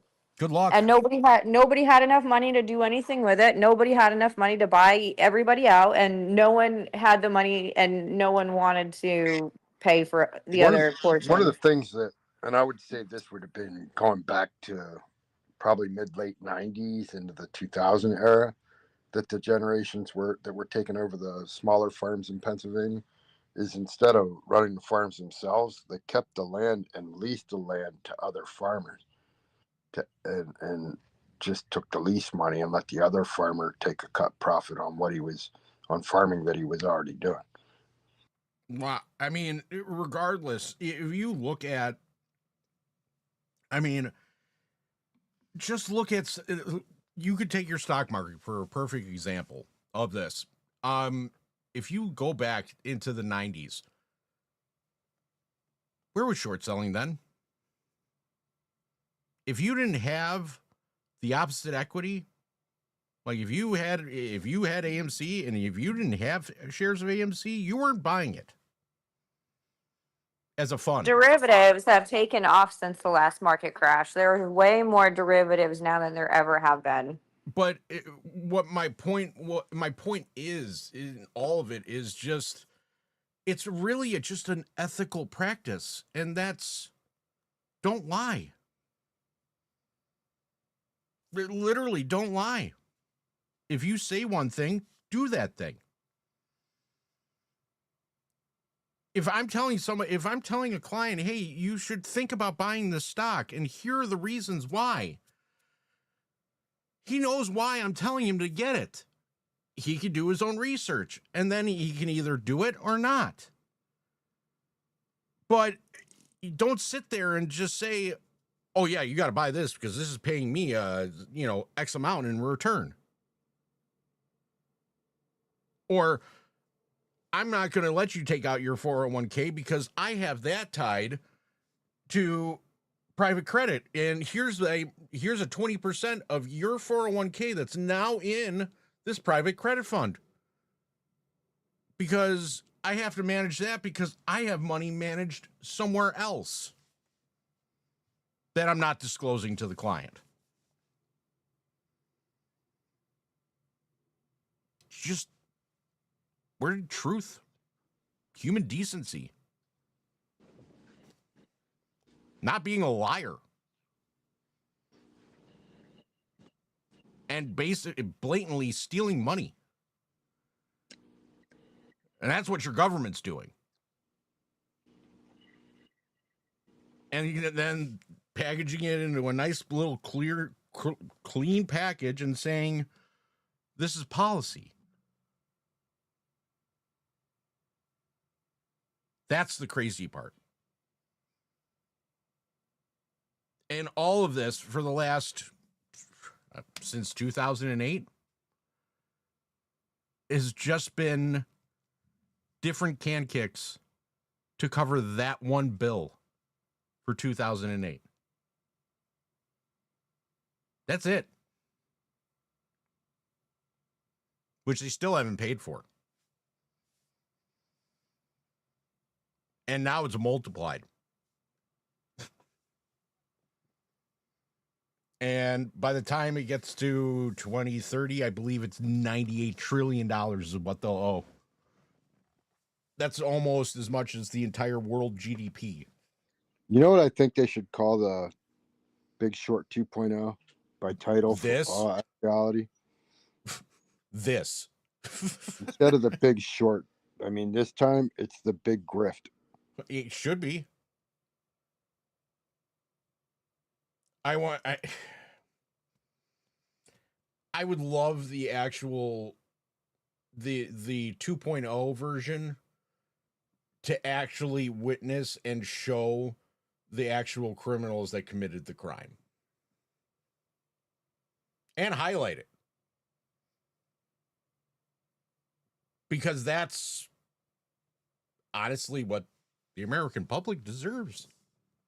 They deserve to know who did it. I mean, I don't care if he's tarred and feathered.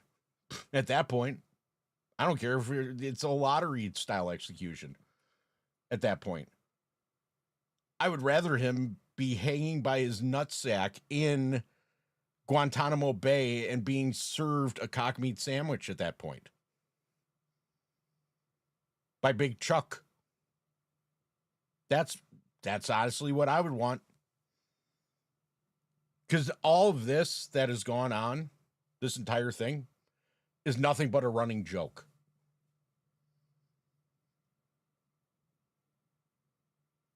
The Sam Brinkman-Fried, Philip Wang, to politicians, to presidents, to all of this, it's a joke. None of them can get the lie right. None of them. And every single one of them is spinning their wheels. Every one of them. It's frustrating. Truly is. But I got information I'm going to go over. So I'm going to go over it. So energy independence, a luxury Japan doesn't have. But the bill still comes. Hey, sushi robots, a bullet train powered by please pay now. Fancy gadgets, imported fuel, and a blackout bingo card. Living the high-tech life, but paying the high-priced bill. And Zen Garden vibes, energy bill anxiety.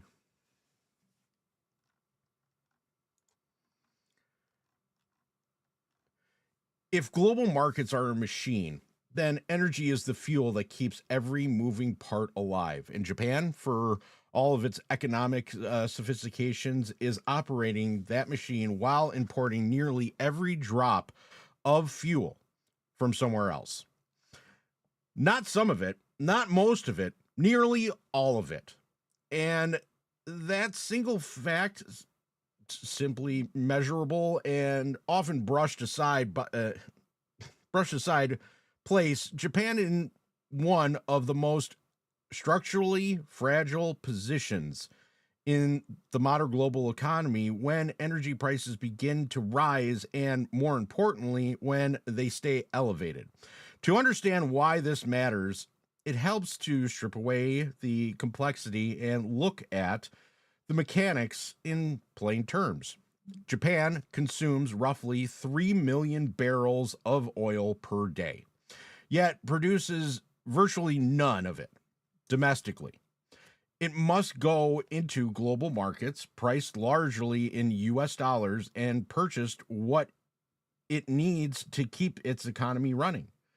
That includes not only oil, but also liquefied natural gas, refined fuels, and energy inputs embedded in global supply chains. In a stable pricing environment, this is manageable. In a volatile or rising environment, it becomes something else entirely.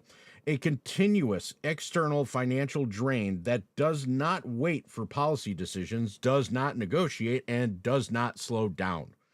There is a common misconception that Japan's strategic petroleum reserve provides a meaningful buffer against this reality. On paper, quote unquote, the reserve appears significant. In practice, the functions more as a short-term logistical cushion than a solution to sustained price pressure. The maximum estimated drawdown rate sits around 1.7 million barrels per day, while consumption remains near 3 million barrels per day, leaving a structural gap of approximately 1.3 million barrels daily. That must still be sourced from global markets, regardless of how aggressively reserves are used. And even that assumes ideal conditions, efficient distribution, uninterrupted access, and no competing global demand pressures. In other words, the reserves can delay discomfort. It cannot eliminate it. It certainly cannot reset global pricing. Now, layer in that reality, that energy, is not just another input cost. Is a high pass-through component of inflation. When oil prices rise, the effects do not stay contained at the pump. They move quickly and predictably through transportation costs, electricity generation, manufacturing inputs, food distribution, and ultimately into consumer prices. For Japan, which imports the marginal unit of energy, this pass-through is immediate. High energy costs translate directly into higher living costs, which in turn compress real wages and reduces domestic consumption. The average household does not need to understand global energy markets to feel the impact they experience, because they experience it every time their utility bill rises or the cost of basic goods inches upward. But the pressure does not stop at inflation. It extends into currency markets, where the situation becomes even more consequential. Because energy purchases are conducted in foreign currencies, primarily US dollars, rising energy prices increases Japan's demand for dollars, while simultaneously reducing the inflow of foreign currency through its trade balances. This creates a classic imbalance. More dollars going out, fewer coming in. The result is a downward pressure on the yen. And as the yen weakens, the cost of importing energy rises further in local currency terms, reinforcing the cycle. It's a feedback loop that does not require speculation or market panic to function. It is built directly into the structure of the economy. This is where the situation evolves from challenging to structurally precarious. In many economies, rising inflation, especially energy-driven inflation, would prompt central banks to raise interest rates to stabilize the currency and contain price pressures. Japan, however, operates under a different set of constraints. With one of the highest public debt levels in the developed world, significant rate increase would dramatically raise the government's debt servicing cost, creating fiscal strain and could ripple through the broader financial system. The Bank of Japan is therefore limited in how aggressively it can respond. It faces what can only be described without exaggeration as a policy trap. Tighten the risk, destabilize debt dynamics, or remain accommodative and allow currency and inflation pressures to build. You pick and choose. The asymmetry is not theoretical. It is already visible in market behavior. As energy prices rise and the yen weakens, Japan must either tolerate continued depreciation or intervene directly in currency markets by selling foreign reserves, including U.S. treasuries. Ding, ding, ding, ding, ding, ding, ding. That intervention may provide temporary relief, but it introduces new risk. Selling reserves reduce Japan's buffer against future shock and, more broadly, contributes to rising yields in global bond markets by increasing the supply of treasuries. So, if you ever wonder why our bonds are being affected, why our treasuries are going hog wild and we having to sell them everywhere, why everything seems to get more expensive, why we're having multitude of problems, it's because of the direct pressures that Japan is on. Why do you think we needed to add so much money to private credit? Why do you think we needed to go ahead and give a buffer to be, or not buffer? Why did we give access to our 401ks, pensions, 401k or IRAs? Why do we give them access to it? Because they need the money for margin. Why do you think we're changing rules at the SEC? Because we needed money for margin. Why do you think everything's getting more expensive besides the straight being an issue? Why are bonds rising? Why is this? The negative carry trade? That's the reason. What begins as an energy problem quickly becomes a currency problem, and then a bond market problem, and ultimately a global liquidity issue. For the average observer, this may sound like a distant technical chain of events. It is anything but it. Japan's position in global finance is not peripheral. It is central. It has long been one of the largest creditors of the United States and a key participant in global capital flows. When the financial stability is pressured, the effects do not remain contained within its borders.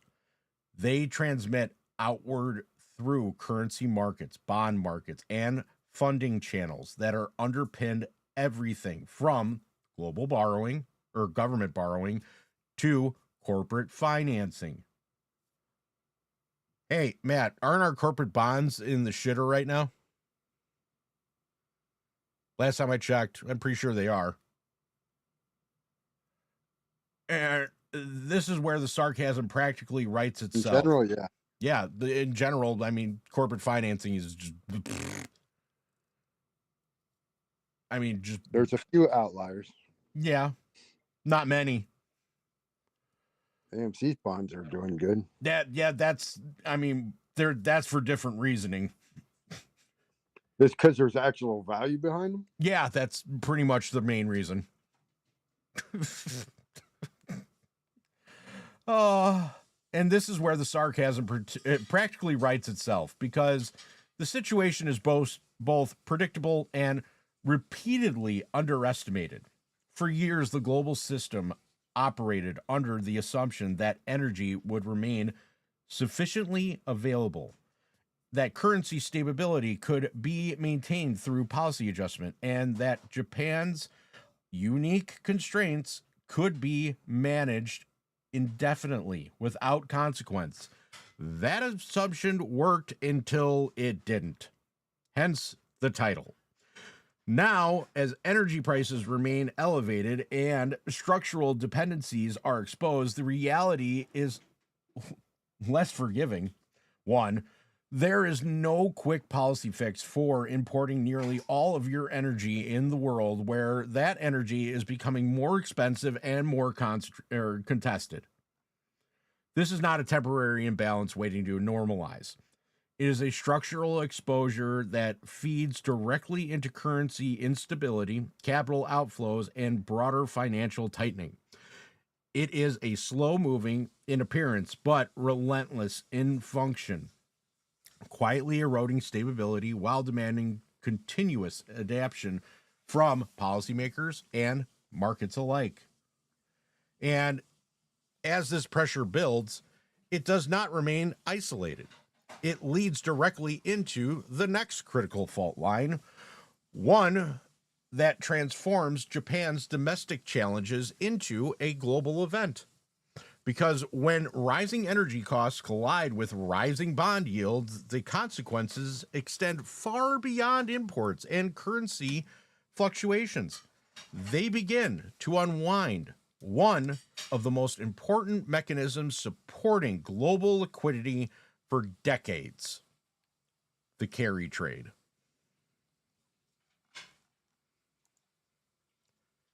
The free money machine is breaking. Japan just sent the bill to the rest of the world. Free money, and here's everybody for the bill. There's a lot of them. Lots of bills. You know what it reminds me of? What? There was a movie I think Stephen King did. Yeah. Carrie. Mm-hmm. Blood everywhere. Yeah, there was blood everywhere. Yeah, Carrie Pig, was pig blood. Yeah. Oink oink. Pig pig. No correlation. No, not at all. Not a metaphor in any way. For decades, global markets operated on a quiet assumption, so quiet. In fact, most participants stopped questioning it entirely. Money would remain cheap, abundant, and endlessly available from somewhere. Magical. Money tree. Interesting. That somewhere was more often than not Japan. While other central banks adjusted policy, tightened, loosened, and recalibrated, Japan remained the constant outlier, the world's most reliable source of low-cost capital. It was the financial equivalent of an open bar at a very expensive party. And everyone from hedge fund to multinational institution lined up accordingly. The system was built on what is commonly referred to as the yen carry trade or negative carry trade or carry trade, a mechanism so simple in structure and so massive in scale that it became invisible throughout familiarity. Investors would borrow in Japanese yen at extremely low interest rates and deploy that capital into higher yielding assets elsewhere. U.S. treasuries, corporate bonds, equities, real estate, and increasingly complex derivatives. Hey, it's funny that graph that we showed earlier that had all this secondary pledge collateral that they can't do. Oh yeah, that money's in there. That money's tied up in derivatives and swaps and, and currencies and you name it. Rehypothecation. Yeah, rehypothecation. Naked shorting. Synthetic shares. Multipliers. 5x multipliers. Now, in ETF swap baskets. The profit came from the spread. Cheap funding on one side, higher returns on the other. Multiply that across trillions of dollars in global capital flows, and you don't just have a strategy. You have a foundation of modern finance liquidity. And like all foundations that seem permanent, it worked flawlessly until the conditions supporting it began to change. They changed? Oh my God. How? Well, that change is now underway. And it's not so subtle, is it? Japan's bond market, long suppressed by policy and interventions and is undergoing a broad and simultaneous repricing across its entire yield curve. Short-term yields, long-term yields, everything in between rising together, reaching levels not seen in modern financial history. What a shock.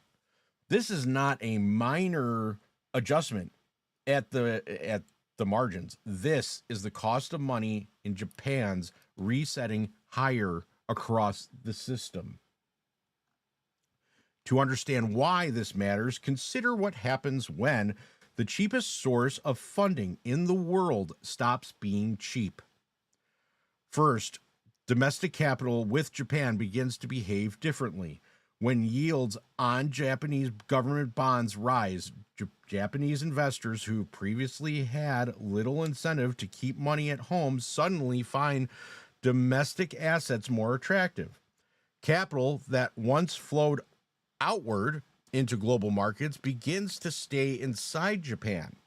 That alone reduces the pool of available liquidity supporting international assets. Second, the economics of the carry trade begin to break down. If borrowing cost in yen increases, the profit margin between cheap funding and higher yielding investments narrows. What was once an easy spread becomes a calculated risk. And when that spread compresses enough, the trade does not simply become less attractive, it begins to reverse.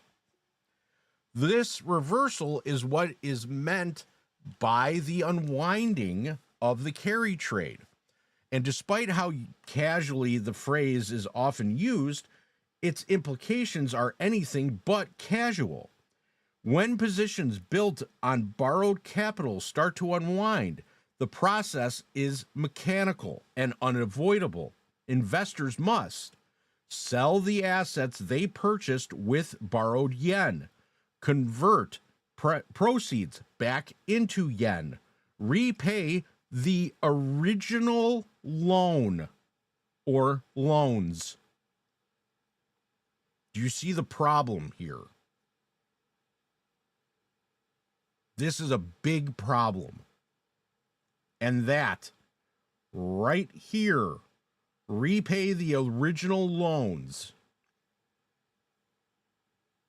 Okay, so Japan's about to raise their interest rate for the first time in like 30 years, from negative or 0 to 1%.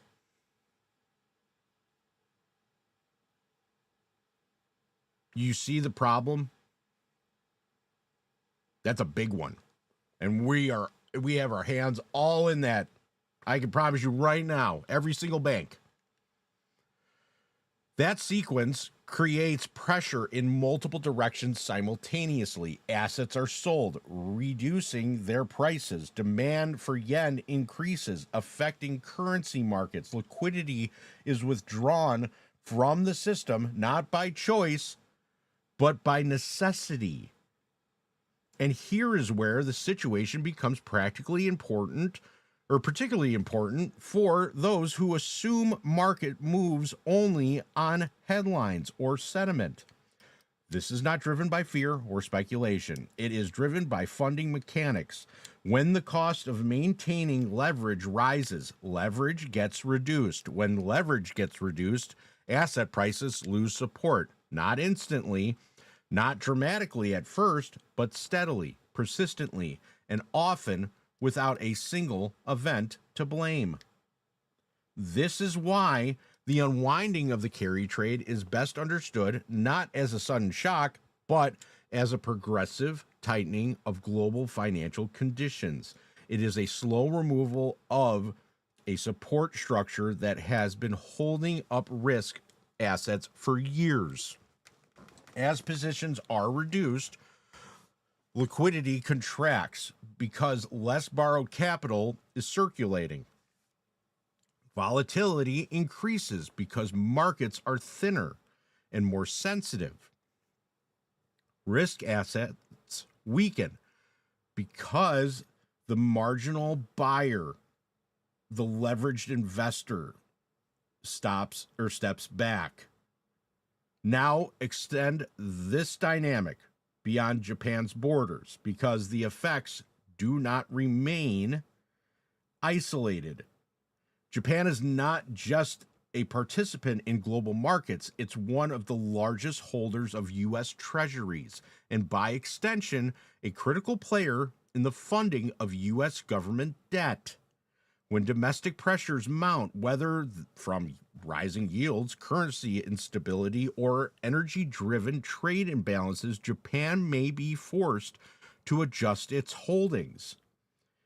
That adjustment can take the form of selling U.S. treasuries to defend its currencies or meet domestic liquidity needs. And when the major holders sell treasuries, the impact is immediate and mechanical. Treasury supply increases, bond prices fall, yields rise. Higher yields in the U.S. do not exist in isolation. They ripple outward, increasing borrowing costs for governments, corporations, and consumers alike. Mortgage rates rise. Corporate refinancing becomes more expensive. Credit conditions tighten, and with what began as a shift in Japanese yields becomes a global tightening cycle, transmitted through the most important bond market in the world. And this is where the sarcasm becomes unavoidable. Because for years, the global system operated under the comforting illusion that such dependencies could be managed indefinitely, that Japan could maintain ultra-low rates forever, that the carry trade could expand without consequence, that liquidity, once created, would remain available on demand.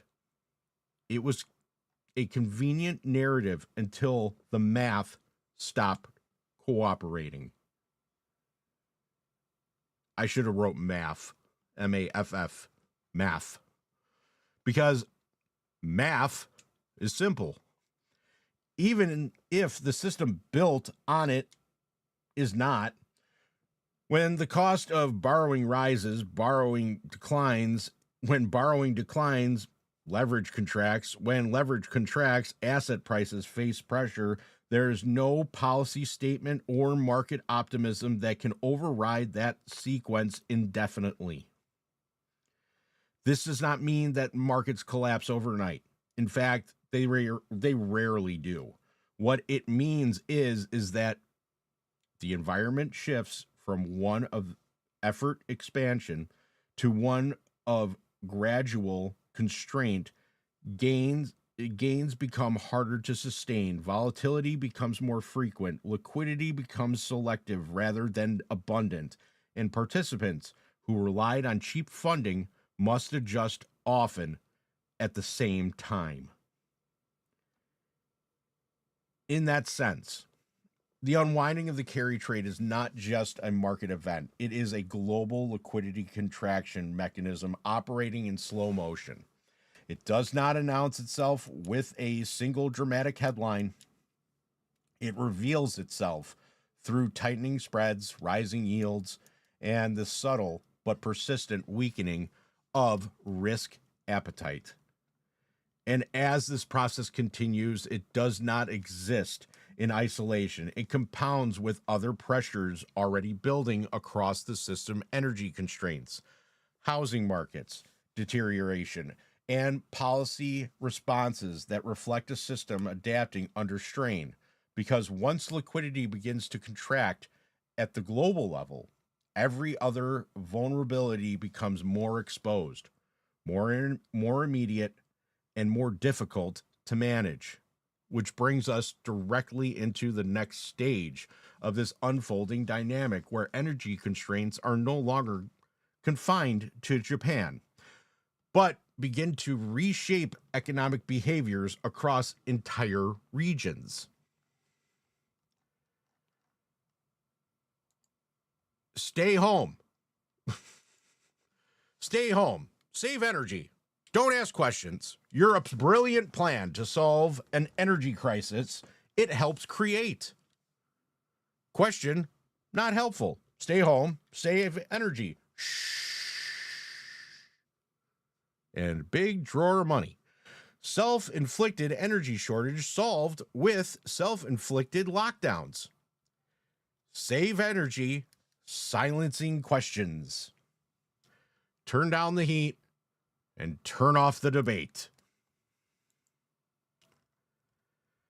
If Japan represents the quiet structural vulnerability in global energy dependence, Europe represents something far more visible and far more uncomfortable to admit. A developed economic bloc confronting a consequence of years of energy policy decisions colliding with real-world constraints. And instead of a clean solution, what is emerging is something far less reassuring: a gradual shift towards managed consumption, where the solution is, I'm sorry, this is too funny, to limit supply is not increased production, but reduced demand, preferably by the public. You're probably asking, what is he fucking talking about? Well, recent guidance across Europe encouraging citizens to work from home, reduce travel, and limit energy usage is not being framed as an emergency measure in a traditional sense. It is being presented as a rational, even necessary adjustment to evolving conditions. But let's be clear about what this represents. When advanced economies begin instructing populations to use less energy as a baseline expectation rather than as a temporary response to disruption. It signals something deeper than a passing crisis. It signals a structural deficiency in energy resilience, one that cannot be resolved quickly, cheaply, or without significant economic trade-offs. The underlying conditions supporting this shift are not speculative. They are measurable and increasingly difficult to ignore. Across the region, there are growing pressures on diesel jet fuel and natural gas supplies, all of which serve as critical inputs for transportation industry and electricity generation. Electricity costs have risen sharply in multiple membering states, reflecting both input cost pressures and structural inefficiencies in energy distribution systems. At the same time, Europe's push towards renewable energy, while substantial in scale, has encountered a less discussed but equally important limitation. Grid infrastructure that is not equipped to fully integrate or distribute the energy being generated. So, in practical terms, this means that even when capital or capacity exists, it cannot always be delivered where and when it is needed. Compounding this issue is the long-term reduction in reliable base load energy sources. The deliberate move away from Russian natural gas, once a cornerstone of Europe's energy supply, combined with the phased reduction of elimination of nuclear power in several countries, has removed layers of stability from the system. These decisions were made with specific political and environmental context, but their consequences are now being realized in far less theatrical environments, one where energy demand remains constant, but supply has become more constrained, more expensive, and more dependent on external factors. And here is where the narrative begins to shift from policy decision to economic reality. Energy is not just another sector.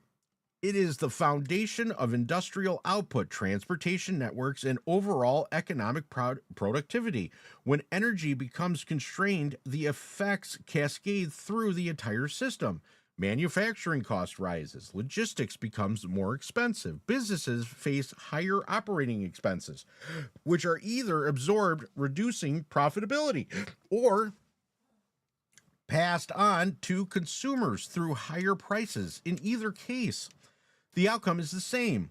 Economic pressures build. Officials have acknowledged in increasingly direct terms that these conditions may not normalize quickly, even in the event of geopolitical stabilization. That statement alone is worth examining carefully because it implies that the issue is no longer tied solely to external shocks. It suggests that Europe is entering a period where energy constraints are not temporary disruptions, but ongoing structural features of an economic environment. For the average person, this translates into a series of subtle but persistent changes: higher utility bills, increased cost of transportation and goods, encouragement or expectations to modify behaviors in a way that reduces energy consumption individually.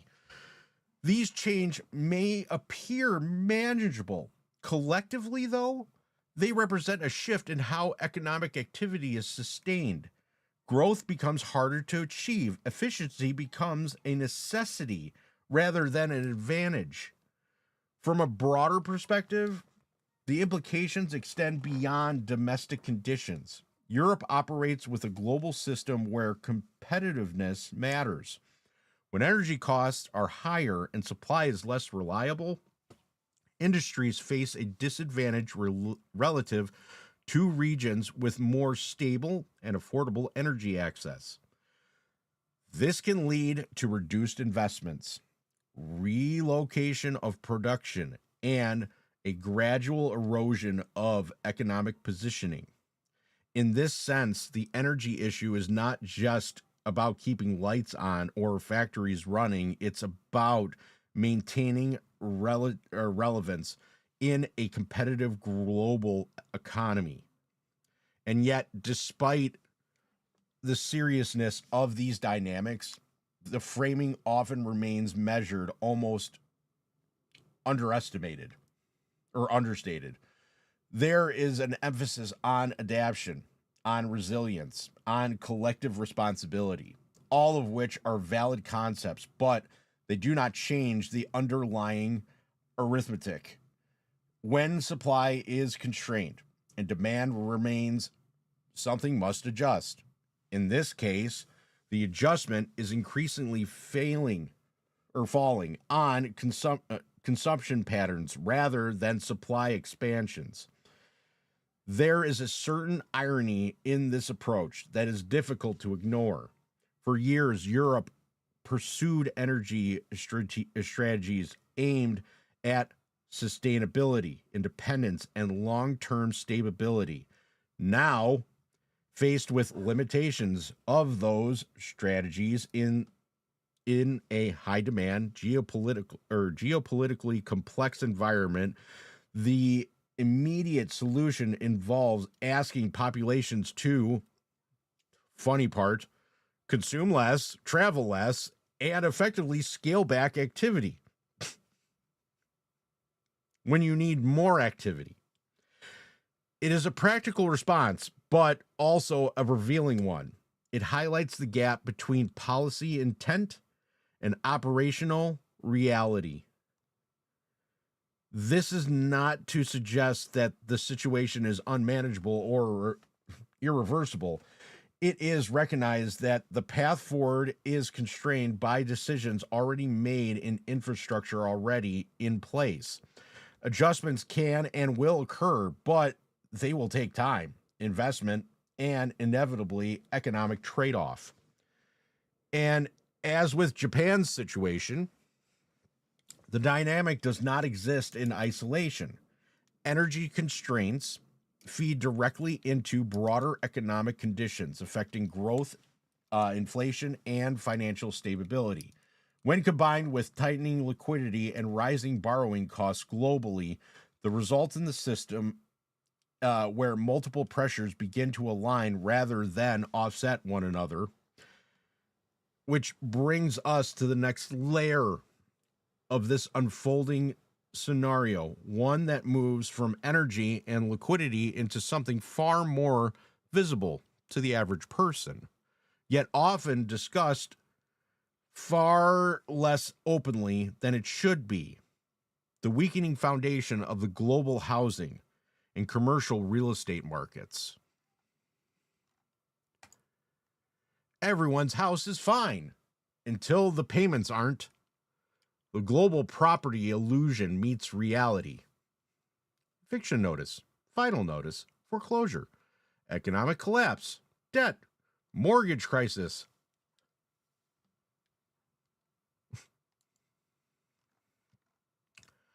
For years, real estate has been sold both literally and psychologically as the safest pillar of the global financial system.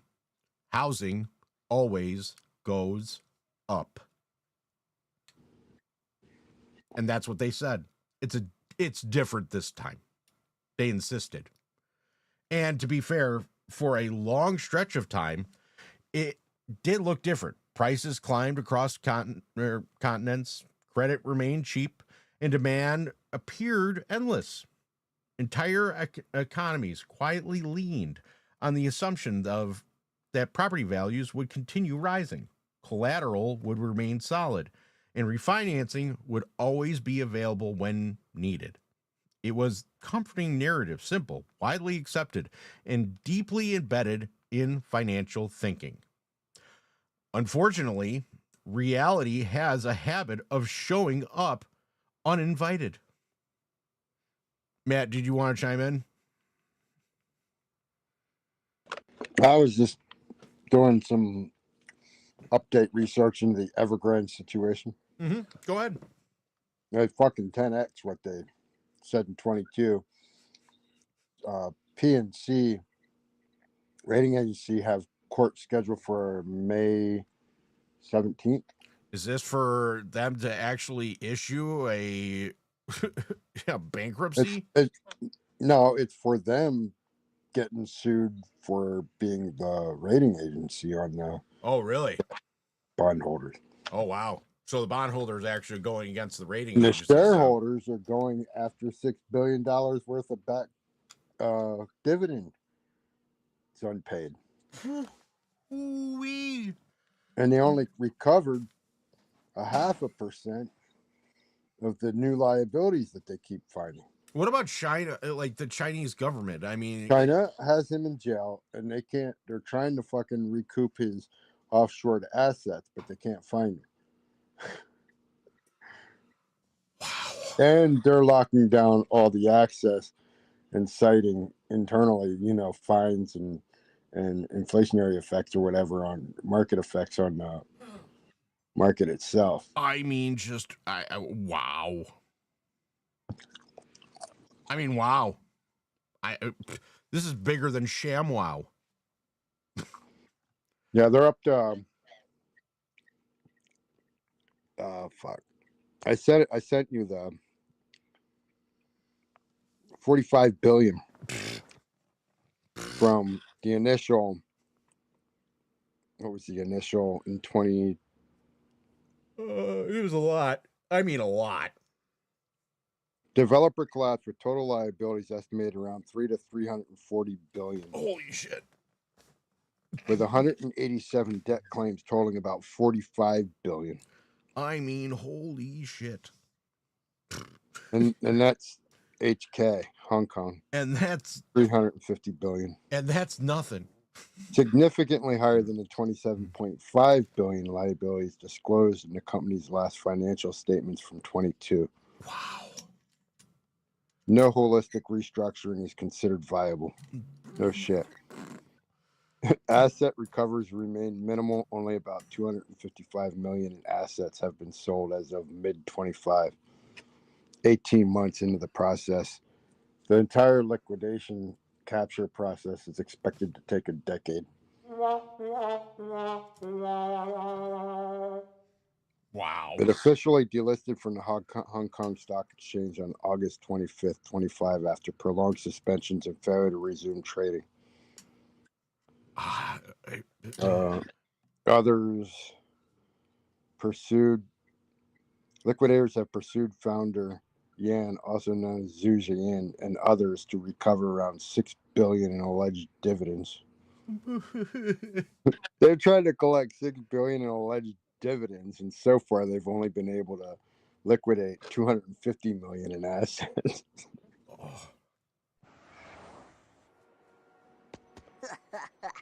Auditor lawsuit. What do you mean the bank is out of money? Insolvent? You only have enough cash for the next 3 customers? Hey,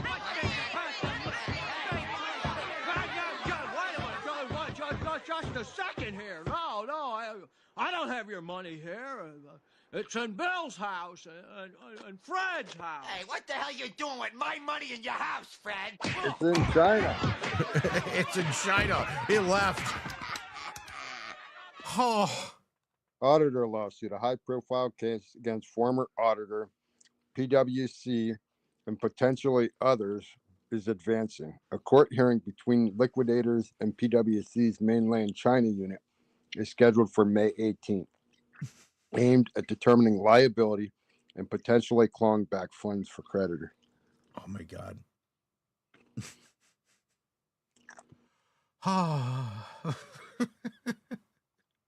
I'm just gonna laugh. I just thought about that because you were talking about it. I was like, I haven't heard anything on that front in a while. Holy shit.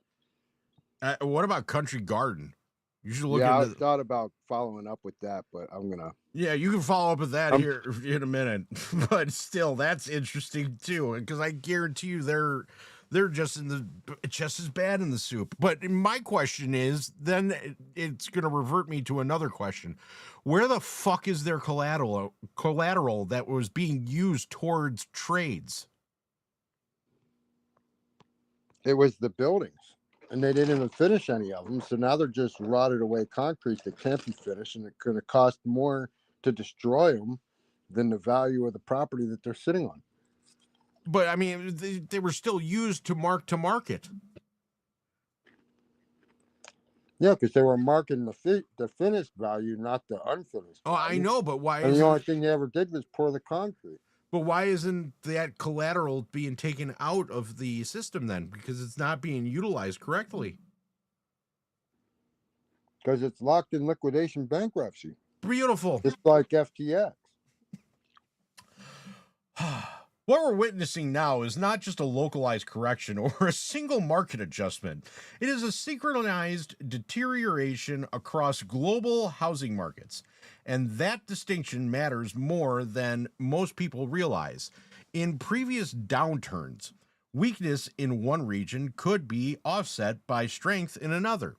Capital could rotate, investors could shift exposure, policymakers could rely on external stability to cushion internal stress. That safety valve no longer functioning. The data tells a consistent story across major economies. In the United States, mortgage delinquencies, particularly those tied to government-backed loans, FHA, VA, USDA, have been rising, with foreclosures actively increasing alongside them. I wonder who said anything about that.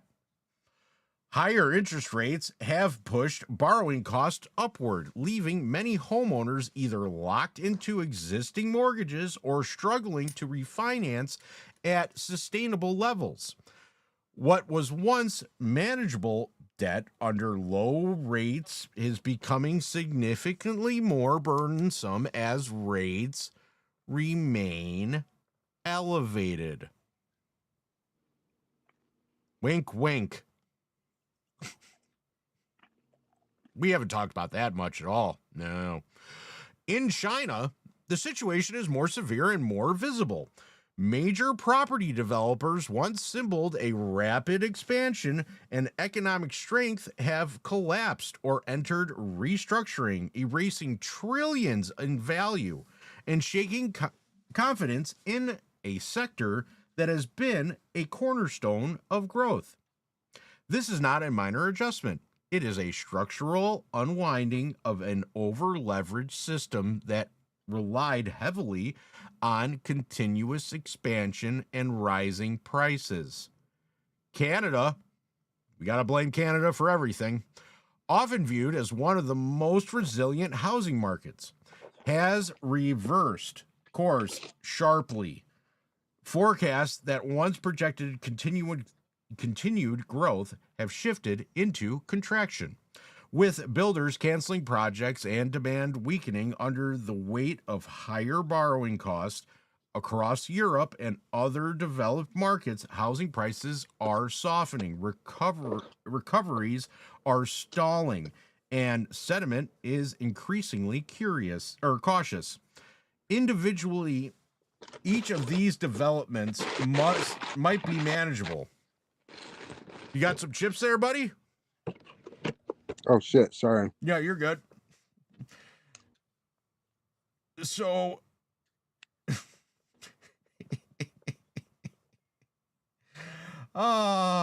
so funny.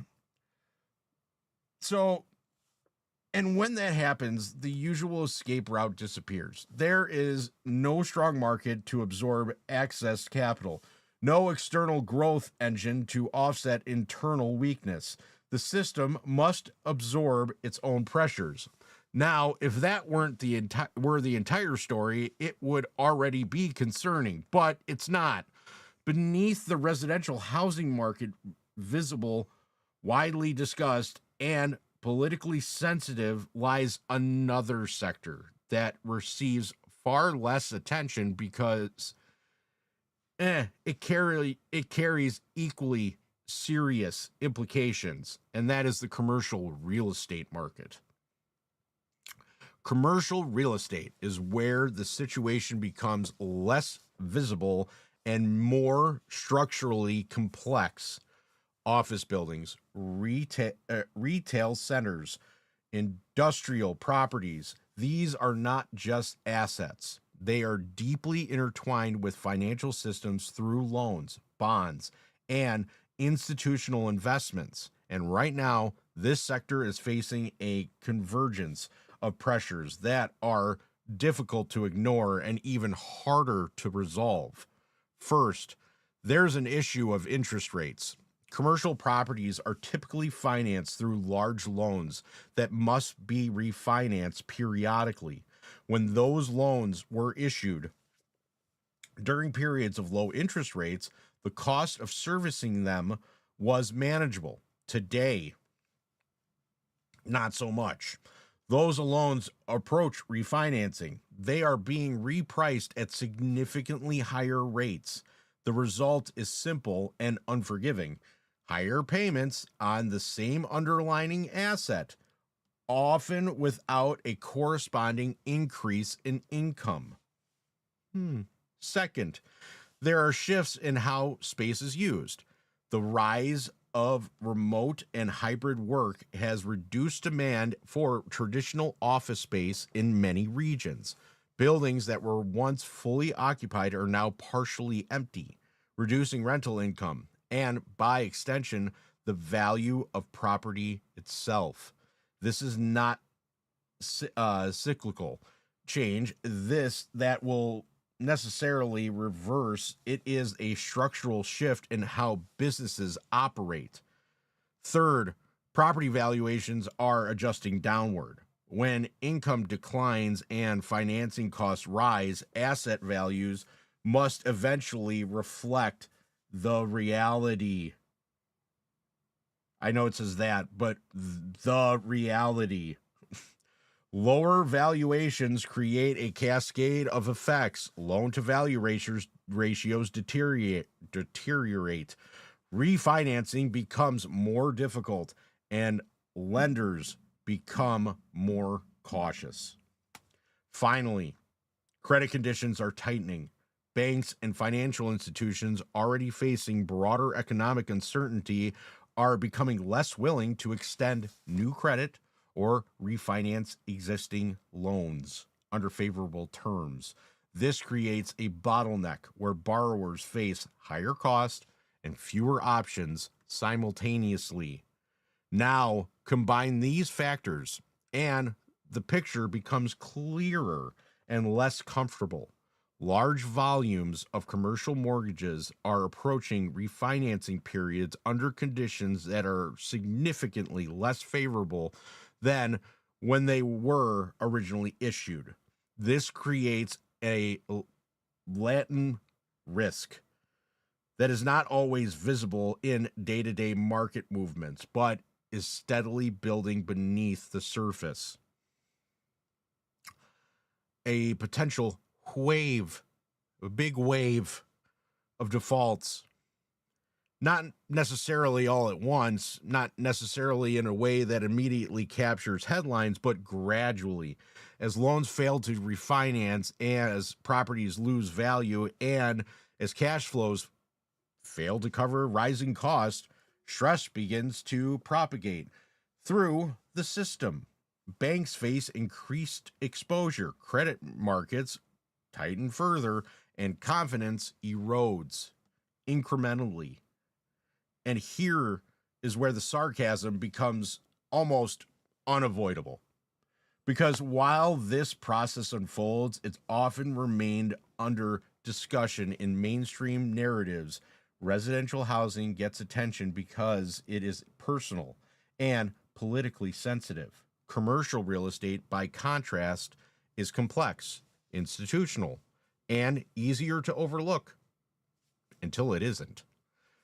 Until the effects begin to surface in lending markets, in bank balance sheets, and broader financial conditions. For the average person, the connection may not be immediately obvious, but it is direct. When housing markets weaken, consumer confidence declines. When commercial real estate struggles, financial institutions face increased risk. When both occur simultaneously, the result is a tightening of credit and a reduction in economic activity that affects everything from job markets to investment flows. This is why the housing and commercial real estate sectors together represent not an isolated issue, but a slow building pressure point with the potential to trigger broader financial instability. It is not dramatic in the early stages. It does not produce immediate collapse. It builds quietly, steadily, and increasing consequences as conditions persist. And importantly, this pressure does not exist in isolation. It is being amplified by the same forces already discussed: rising interest rates, tightening liquidity, and structural shifts in global capital flows. Each of these factors reinforce the other, reducing the system's ability to absorb shocks and increasing the likelihood that localized stress becomes systemic, which brings us to the next critical phase of this evolving puzzle: how regulators and policymakers are responding to these pressures, not by removing risk, but by redefining how that risk is managed within the financial system itself. Dude, you're like reading right into the Country Garden story as you go. I know. Isn't that awesome? Go ahead. You got the news? Let's hear it. All right, I'm just gonna read it word for word, but I'm gonna tell you it's a fucking bailing on them, because the whole fucking system would have absolutely fucking collapsed if they let them full liquidation insolvent. Oh, yeah. Not even a question. Country Garden, once China's largest property developer by sales, has added significant further strain to the country's ongoing real estate crisis, building on and in some ways broadening the damage from Evergrande's collapse. While its total liabilities were smaller than Evergrande's peak of 300 to 340 billion, Country Garden's wider geographic footprint and focus on lower tier cities amplified risk to home buyers, local economies, and confidence in the sector. As of mid-25, latest detailed figures before full restructuring impact, the company reported total liabilities of around 885.4 billion yuan. That's $128 billion US. Oh my God. Earlier peaks were higher, with 1.4 trillion yuan, or 190 to 200 billion. So it was roughly about 60% of what they originally thought in 2023 default period. Still huge. Still huge. Wait, this gets better. Offshore debt. The focus of much creditor action was restructured as 17.7 billion, including bonds and loans, with the plan aiming for substantial deleveraging, up to 70-80% reductions in that portion through debt to equity swaps. New mandatory convertible bonds, $13 billion issued, extended maturities, can kick it, and other instruments. This is meaningfully smaller than Evergrande's offshore claims, which ballooned to tens of billions in the liquidation process, but Country Garden had far more projects. 3,000 plus versus Evergrande's 800 on offshore, raising concerns about stalled construction and unfinished homes across more regions, broader regions, especially smaller cities where demand was already weaker. Key differences in added damage compared to Evergrande: broader economic social reach. Analysts noted that Country Garden's collapse risked wider contagion because of its scale in lower tier cities where it supported more local employment, suppliers, and household wealth. A failure here was seen as potentially more damaging to consumer confidence and social stability than Evergrande's, which was more concentrated in certain high-profile areas. This signaled the crisis had spread beyond riskier players to even relatively better managed giants. Timing and sector-wide impact. Evergrande's 21 default kicked off the crisis. Country Garden's 23 offshore default deepened it at a time when the property slump was already dragging on China's economy. Weak sales, price declines, oversupply. It contributed to the record losses across developers and prolonged the drag on the GDP, investments, and related industries, construction, steel, appliances, etc. Home buyer exposure with thousands of projects, delays, or halts risked affecting more pre-sold homes, fueling buyer protests and demands for government intervention, adding to the pre-sold but undelivered crisis that Evergrande optimized. Unlike Evergrande's ongoing liquidation with minimal recovery so far, Country Garden has largely avoided that fate.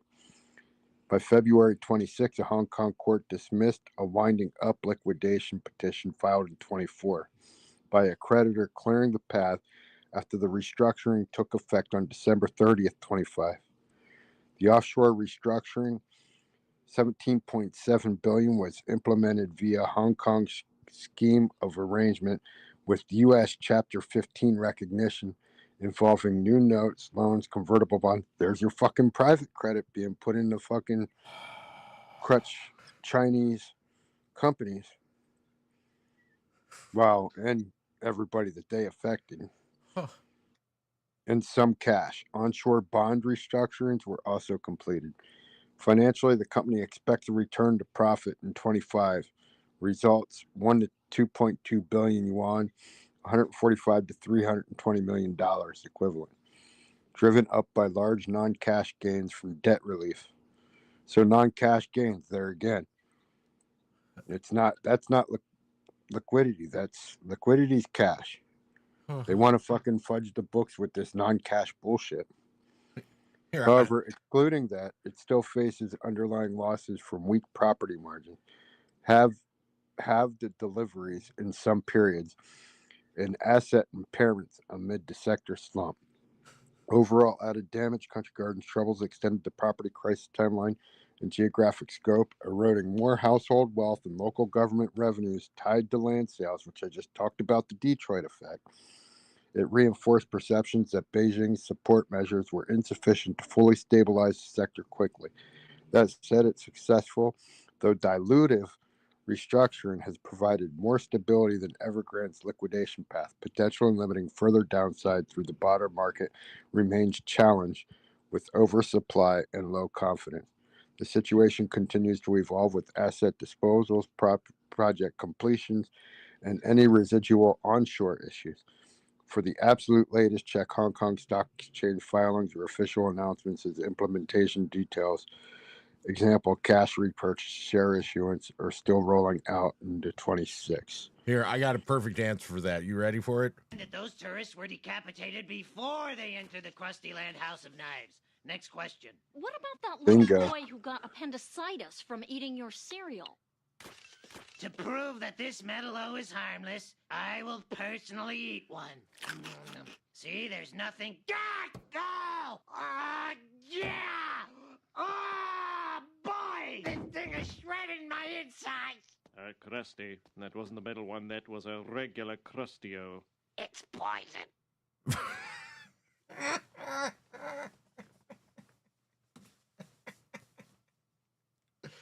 Oh, you can't help but laugh. You just, Dude, if they would have went for a liquidation on Country Garden at the exposure that they had on top of what they were already haircutting on liquidation Poof. at Evergrande, poof. they would have been over. This would have been over. Oh, poof. But mandatory bond poof purchases, that's not free markets. That's, you're gonna eat this fucking debt and like it, and then you're gonna figure out what to do with it after you eat it, which is probably put it in the fucking pensions IRAs, and which is probably has everything to do with why they're moving private credit and why they have no idea what the private credit exposure is and cockroaches. This is your fucking cockroach. Yeah. Here, you know what this leads into? It's perfect. When cash is scarce, use stocks until the payments aren't. The SEC's creative way of saying we need more collateral immediately. We'll trade for stocks. Got any shares? Sorry, no cash. SEC collateral only. Here, take my Tesla shares. Google, Zillow, Amazon, AMC, eviction notice, Meta, Netflix, so on and so forth. Here you go.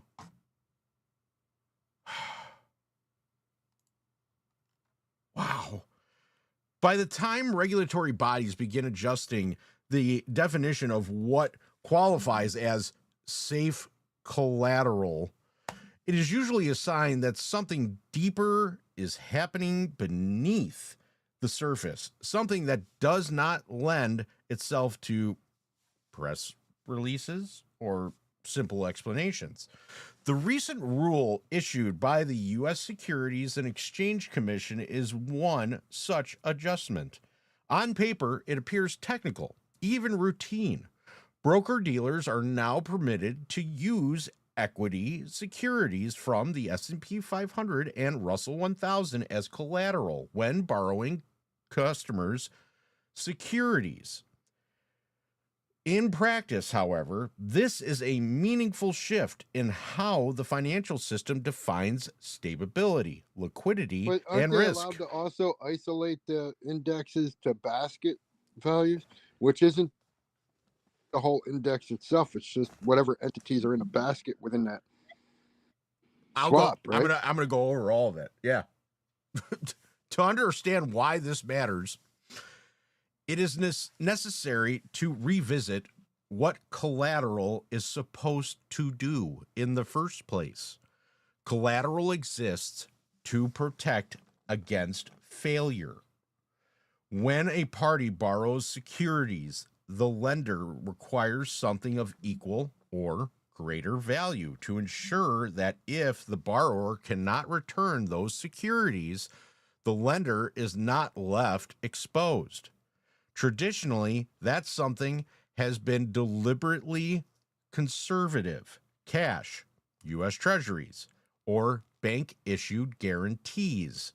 These forms of collateral are considered highly liquid, relatively stable in value, and most importantly, less likely to decline sharply during periods of market stress.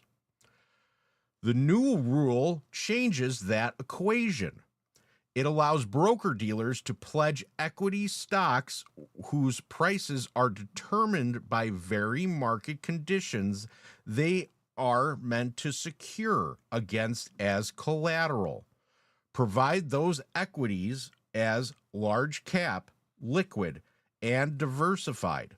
Additionally, those positions must be marked to market daily, meaning their value is continuously adjusted to reflect current prices, and they must remain fully collateralized at all times.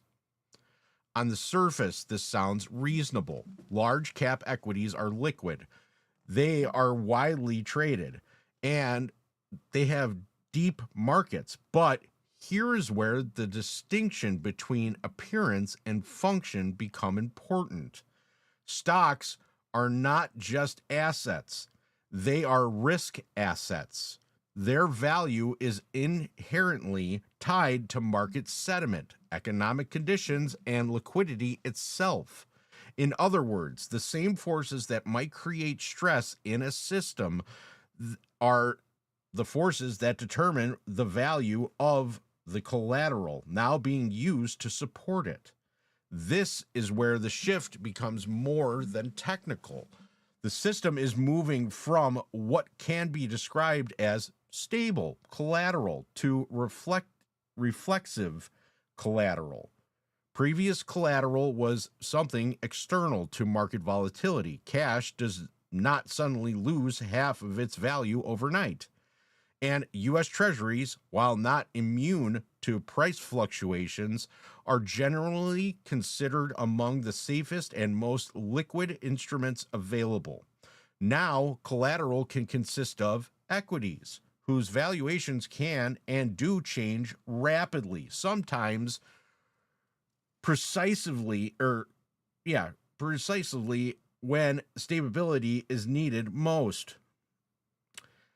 The stated objectives of the rule are clear and, in isolation, entirely logical. The Commission aims to increase liquidity in securities lending markets and reduce operational constraints. And there is no question that allowing equities as collateral expands the pool of available assets that can be used to facilitate transactions. It provides broker-dealers with greater flexibility, reduces reliance on a narrow set of high-quality collateral, and helps maintain the functioning of markets that depend on continuous lending and borrowing of securities. But the existence of a solution often reveals the presence of a problem.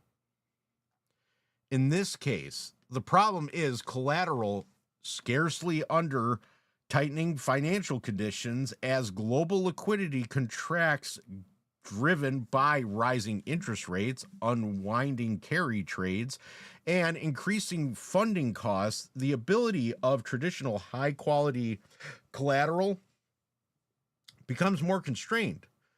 Institutions still need to operate, positions still need to be maintained, and transactions still need to be cleared.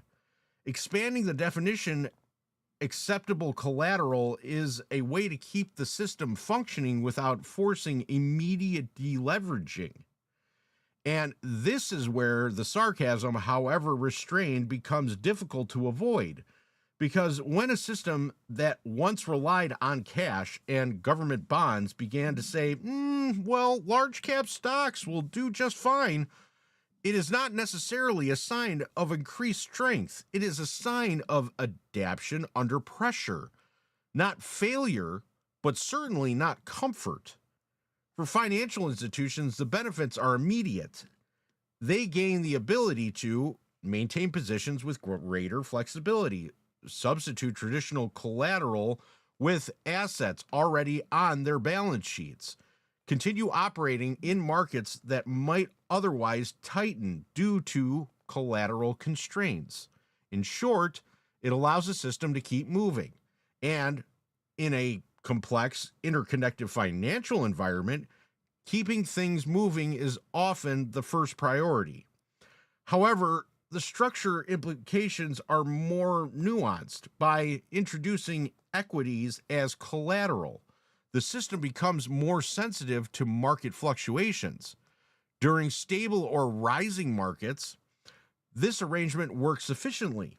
Collateral value holds or increases, positions remain secure, and liquidity flows continue. But in periods of volatility, when equity prices decline and value of the collateral declines as well, this can trigger additional margin requirements, force asset sales, or further adjustments to maintain required collateral levels. If this doesn't answer your question about AMC being over $1, it should just answer that right now. Well, I was just going to go from the other perspective side when you're talking about collateral asset value in 2020, when every asset value that the theater company based business on was shut down, and bond market value, or the collateral fair market value adjustment, knocked bonds down to what? Nothing. 2 cents on the dollar? Yeah, nothing. 2 cents on the dollar. And they've evaded bankruptcy.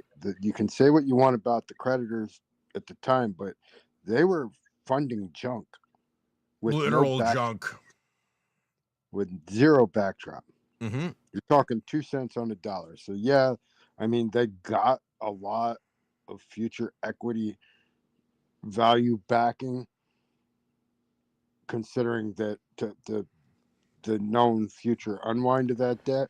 Mm-hmm. But I mean, to get to where we're at with an actual credit rating improvement on certain aspects of our portfolio, Is the a bonds right dream. now valued at 80 cents on the dollar. Yeah, is a 80, dream. Somewhere between 80 and 90 fluctuating. I mean, you're talking about a full pipe bond dream. recovery. Now, what's crazy about that is that when you have that kind of recovery in a backdrop for your debt, your stock should reflect that. That's the foundation of your fundamental company stock value. Yeah. And it's crazy that they're completely inverse. It's a pipe dream. You're looking death in the eye from where AMC came from to where it is now. And there's no way it's going anywhere. It's not delisting. It's not going out of business. There's no such thing as bankruptcy. He needed both creditors to trust him when he said, look, I know I ain't got nothing to guarantee the credit. We're in November. We're about to default in December. Just let me turn this ship around. Yep. Right. And he did. They trusted him and they said, okay, look, we're gonna give you this, but your next thing's coming due in 3 months. January, boom, investors come in. We were the backdrop for that debt, which allowed them to get further credit into the June run up, right? Which further solidified the covenants on the debt through equity value. It's about, and they I mean, obviously the market was pissed because they used every aspect of that against us ever since, because they had a no lose bankruptcy, 100% gain, no tax play. Mm-hmm. And you took that away from them. Yep, and we took that away from them. The creditors should have lost. The company should have lost. The short should have won. And that should have been it. It should have been over in 6 to 8 months. Yep. You didn't say the magic word. And then when they were tapped out on asset backing, going into that Saudi debt, I don't care how mad you can be at his underhanded way of not trusting retail after 21 turned down. But if he hadn't done the Ape thing, if he hadn't found a way to do that, we would have been in default, and we were the path to recovery, the go plan, all the stuff that's building the fundamentals would have never happened, because we would have still been paying them fucking creditors on a default rating. Regardless, the man has saved the company. Plain simple. That's the best part about it. What's funny about this is what the ineffects are. The system introduced a degree of self-reinforcing risk. If markets weaken, the collateral supporting those markets weaken simultaneously. This does not guarantee instability, but it does increase the system's responsiveness to stress. It becomes more dynamic, more interconnected, and, in certain conditions, more fragile. It is important to emphasize that this rule in isolation does not create instability. It does not introduce risk where none existed. Rather, it redistributes and reframes existing risk in a way that allows the system to continue functioning under current conditions. It is a pragmatic response to a complex environment, one that prioritizes continuity over rigidity. But it also serves as a signal, one that fits neatly into the broader pattern already outlined. Rising yields, tightening liquidity, energy constraints, and weakening real estate markets are all contributing to an environment when traditional buffers are under pressure. Expanding collateral definitions is one way to compensate for that pressure, but it does not eliminate it.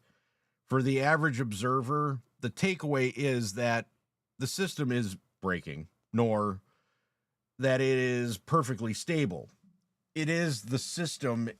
It is that the system is adjusting in real time, using the tools available to maintain balance while underlying conditions continue to evolve. Each adjustment buys time. Each adjustment introduces new dynamics, and each adjustment reflects the same underlying reality. The environment is changing, and the system must change with it. Which brings us to the final piece of this report, the broader conclusion that ties these developments together, not an isolated event, but a component of a single evolving financial landscape where stability is no longer assumed, but actively managed. And that brings us to the final word. Right after the final word is an idea that honestly the meme basket and everyone should strive for. Because Matt and I, when we talked earlier today, there's one thing that always, me and Matt and I always allude to, in my eyes. How are we going to beat these fuckers? They use every loophole. They use every single, trick that they could possibly come up with. But how do we come up with a way where we fix this? And today's Joker Ape motivation is going to ask you that question. At the same time, it's also going to explain what we should do and how we should go about doing it. So, with that, my final word, nothing is broken. They're just redefining what working means. If there's one thing that this entire report should make clear, it is this. What we are witnessing is not a series of random, disconnected problems. It is a system under pressure, changing its own rules in real time to keep functioning while quietly shifting the consequences of those changes onto the very people least equipped to see or challenge them. Japan's energy dependency, tightening global liquidity, the unwinding of the carry trade, removing a decade-long support system, Europe managing energy scarcity by asking citizens to consume less, housing and commercial real estate weakening across every major economy, and regulators expanding what qualifies as safe collaterals. These are not isolated developments.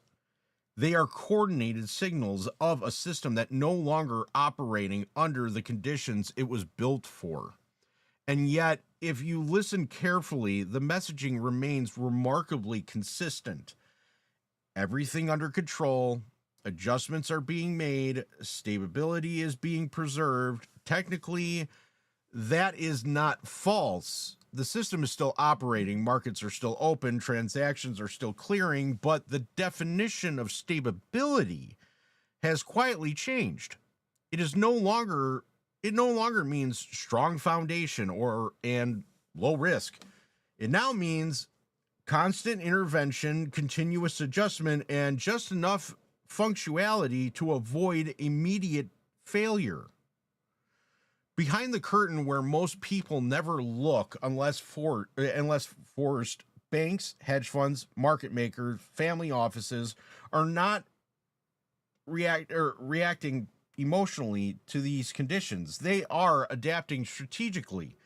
They understand that liquidity is tightening, that funding costs are rising, and that traditional buffers are becoming less reliable. So they do what large financial actors have always done. They reposition, they hedge, they restructure exposure, and when necessary, they push for changes that allow them to keep operating within a system that is becoming increasingly constrained. That is where regulatory changes comes into play. these expansions of acceptable collateral, for example, is not a random act of policy creativity. It is the response of a very real issue, collateral scarcity, in a tightening environment. But here's the part that rarely gets said out loud. When the rules are adjusted, they are adjusted in a way that preserves the system's core participants first. The priority is not the reset the system. It is to keep it functioning and functioning in this context, meaning allowing leverage to persist, allowing positions to be maintained, and allowing institutions to navigate stress without being forced into immediate failure. For the average person, this process is almost invisible. There are no headlines that say the rules have changed so the system can keep going. Instead, there are technical announcements, policy updates, and carefully worded explanations about liquidity, efficiency, and market stability. Meanwhile, the real effects show up elsewhere in higher borrowing costs, in rising living expenses, in reduced purchasing power, and in markets that feel increasingly disconnected from everyday reality. And this is where the uncomfortable question begins to take shape. How does a system like this continue operating without widespread resistance? The answer is not as dramatic as some might expect. It does not require coordination in the sense of conspiracy. It requires complexity, distance, and gradual change. When adjustments are technical, incremental, and difficult to interpret, they are less likely to be challenged. When the effects are distributed across millions of people rather than concentrated in a single event, they are easier to absorb without triggering immediate reaction. In other words, the system does not need people to agree with it. It needs them to continue participating in it. And they do, because participation is not optional. People need access to credit, to housing, to employment, to markets. The system is not something external that can be easily stepped away from. It is embedded in daily life. So even as conditions tighten, even as costs rise, even as the rules evolve, participation continues, not out of endorsement, but out of necessity. Now, does that mean that institutions are intentionally working against the public? That is far more complex question than it is often presented. What can be said based on observable behavior is this: institutions act in a way that preserve their own stability and continuity first. This is not new. It is not unique to this moment. But in a system where risks are increasingly interconnected, the actions taken to preserve stability at the top create pressures further down the chain. And that pressure is becoming harder to ignore. Higher interest rates mean higher borrowing costs. Weaker housing markets mean reduced household wealth. Energy constraints mean higher living expenses. Regulatory adjustments mean more complex and less transparent financial structures. Each of these factors on its own is manageable. Together, they create an environment where the margin for error becomes increasingly thin, and not just for institutions, but for individuals. So when people ask, when is enough enough? They are not asking about a single event. They are asking about a threshold, a point at which the accumulation of pressures becomes too visible, too tangible, and too widespread to be absorbed quietly. History shows that such thresholds are rarely predictable. They are not announced in advance. They are recognized only in hindsight after conditions have already shifted. As for leadership and policy directions, expectations and outcomes often diverge. Promises to stabilize, to fix, to restore balance, these are part of political processes. The reality of managing a system this complex, however, is far less straightforward. Policymakers are not operating with unlimited options. They are navigating constrained debt levels, inflation pressures, geopolitical risks, and financial stability across that limit or across levels or hold on one second. I just lost myself. They are navigating concerns that limit what can be done and how quickly it can be done. That does not mean outcomes will align with expectations. It means that the trade-offs are unavoidable and not all of them will be favorable, which brings everything back to the central point of this report. The global financial system was built on prolonged access to cheap capital. That condition is reversing.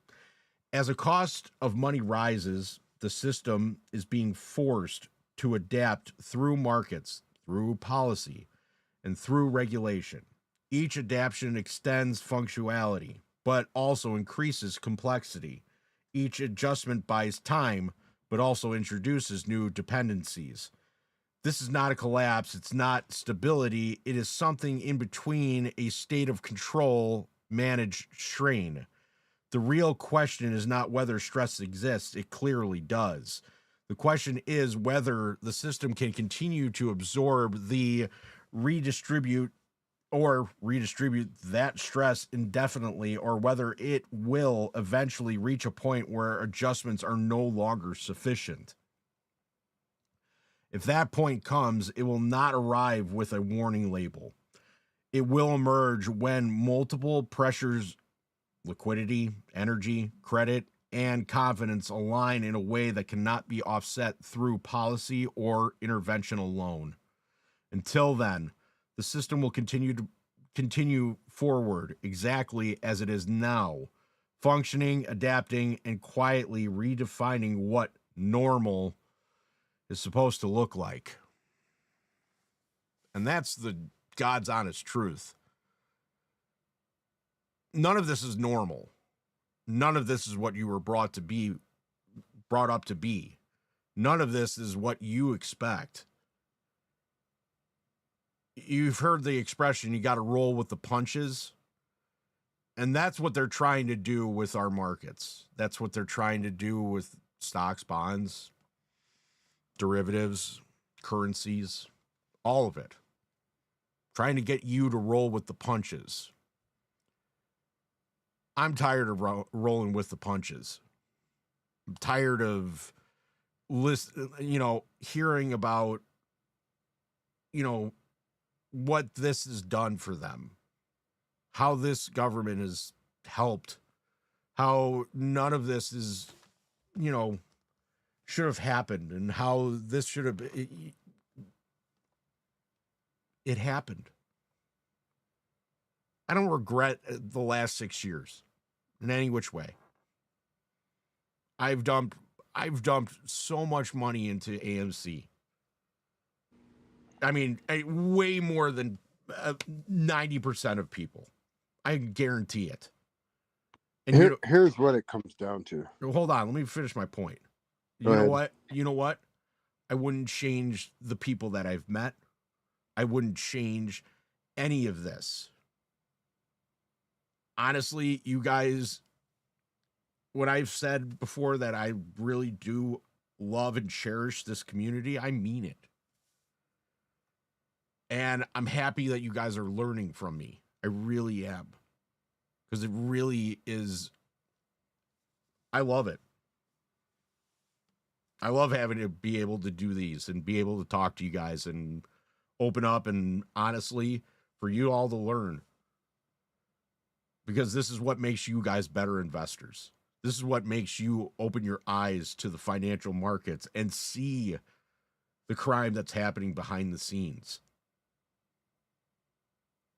that's why I always encourage you to continue learning, continue growing, and keep on calling it out when you see it by yourself. And I'm happy that that graph that I showed you earlier, I'm happy that I presented that, man. I really am. Because honestly, it answers a hell of a lot of questions. And especially about who's running the puppeteer behind the curtain. Go ahead, Matt. Yeah, corruption leads to absolute corruption. And the problem is, what happens is people that are in control and in a position to fix this aren't allowed to fix it. And the thing is, once you're in that club of that power and control, and you're handed the keys to that, if you don't play the game, if you don't play the fiddle, you yourself are going to end up bankrupt and careerless, because you have your own liabilities, you have your own career to protect. And if you go against them and you send the whole cabal bankrupt, right, or you attempt to, they're going to destroy you before you ever accomplish what you set out to accomplish. And that's why nothing gets fixed. That's why the loopholes get baked in. That's why the middle class is disappearing, because you're either in the program to save the top 10%, or you become an enemy of the top 10%, who will go to no shortage of lengths to absolutely destroy you and actually cause your own bankruptcy. So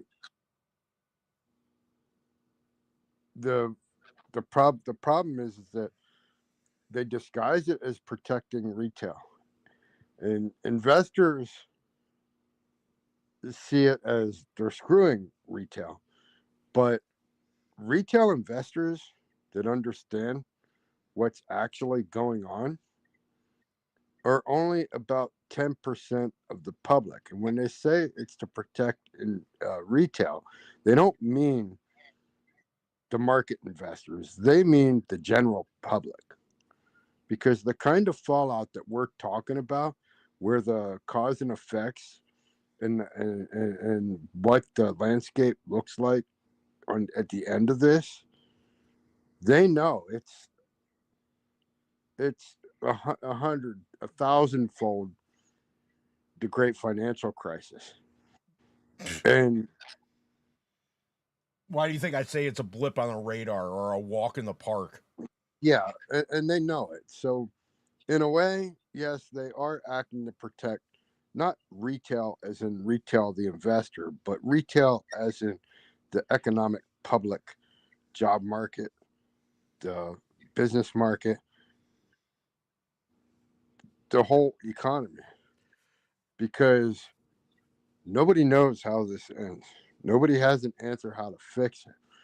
So the only thing to do is to grow it and grow it and grow it. And like when I read the Evergrande numbers, there again, and I always say, it always ends up 10 times more than anybody knew. Mm-hmm. It always is 10 times more than what's reported. And that's on the transparent side. On the underbelly dark side, fuck, it's 100 times. It's 1,000 times. It's 1,000,000 times. So those multipliers that you don't see. We've got like people think great financial crisis to now, but I mean, this started way before. This started before we went off the gold standard. Yeah. This which led into the last tech bubble crash, which led into the derivatives the derivative bubble tranche market. Yep. Right, which basically progressed into the everything tranche, the basket swaps, the entire debt economy that we're facing today. And all Ponzi's come to an end. And once they went off the gold standard, it was a Ponzi economy. And everybody knew it, and everybody played into the debt economy system. And when you do that, it's debt to pay off debt plus interest, and more debt to pay the interest with more interest. and boom and bust in between. But in the end, you get the bust where interest goes up and compounds that to the point to where, honestly, that's why I think it was a pandemic, because they needed to bust, or we'd probably be looking at fucking $70 trillion in debt right now. Oh yeah, on that 2020 1920 rollover. So, I mean, yeah, now we're 5 years into that. But the thing is, this can't go on. no, Too many people are dying. Too many wars. Too much freedom being taken, and loss of what this country was built on as a free market society, and they robbed us of that. They robbed us of that when they took it off the gold standard. They robbed it of us when they took on all the debt of the war, which we were kind of roped into by Europe through the sinking of a U.S. American civilian ship, which we were fucking shipping arms on to support we the were. war as a proxy. It's a big problem, but I honestly, But I mean, Europe brought it on us. Yeah. Europe brought it on us, and we exasperated it with China. And then Russia, and so on and so forth. And the Middle East. And yeah. And we're the... But, I mean, Trump's not wrong. We don't use oil through the Strait. No. And that is Europe's and the West. That's their problem. Yeah, it's their problem. And he wanted to, fix that, thinking that we could really prosper if we fixed the world and released all that, like we're releasing U.S. reserves. Do you realize how much money we're actually bringing in on our U.S. oil exports because of the global price of oil? I bet you a shit ton. Bet you a shit ton. Like USO went up how much? A lot. We have it, by the way. We bought that at fucking $90. That's a huge one. That's a good raise in price. Mark Baum. Yeah, it's at $225. Yeah, that's a great one. That was a great deal. Sorry, is it $120? Doesn't matter. Still a great buy. No, I think it's $225. I think it's $225 as well. Yeah, it's $225. I was up to like $237 high or something like that. I can pull it up real quick. It's a great buy. I honestly believe in 2008 and in The Big Short, Mark Baum said it best. No one cares about the financial problems. No one cares about what's going on economically. They care about the ball game. They care about who's going to win an Oscar and who's... No, it's $129 now in the after hour, so it went up $5 again in the after hour. Okay, so it's high. Actually, was at $130 at one point. Its high was $133. Either way, you're still profiting $40-50. No, yeah, we were, yeah. It's a good profit. 90, yeah, 45. Yeah, $50. Still a good profit. Oh yeah, I'm not bitching about it. Yeah, and I'm holding it because I know it's gonna go up. Oil's still going up. It's $100. It's gonna go. I could see it going to 130, 150 a barrel. I wouldn't be shocked. But no one cares about what's going on economically. No one cares about that. They would rather talk about the sport. What's going on in the basketball game? What's going on in the March Madness and the tournament, or who's going to win an Oscar and all that. I get it. But you need to understand where you're getting screwed, how you're getting screwed, and what is a good way to fight back, and how to understand how to fight back. So, without further ado, Matt, as always, thank you for joining me. But it is time to let Joker Ape go ahead and actually explain what we're talking about. What's really going on here? Why is all of this happening? The answer is simple, but devastating. Well, before Joker Ape is going to go ahead and do that, I forgot to go ahead and actually change the video. So we're going to do that real quick. Really going on here? Why is all of this happening?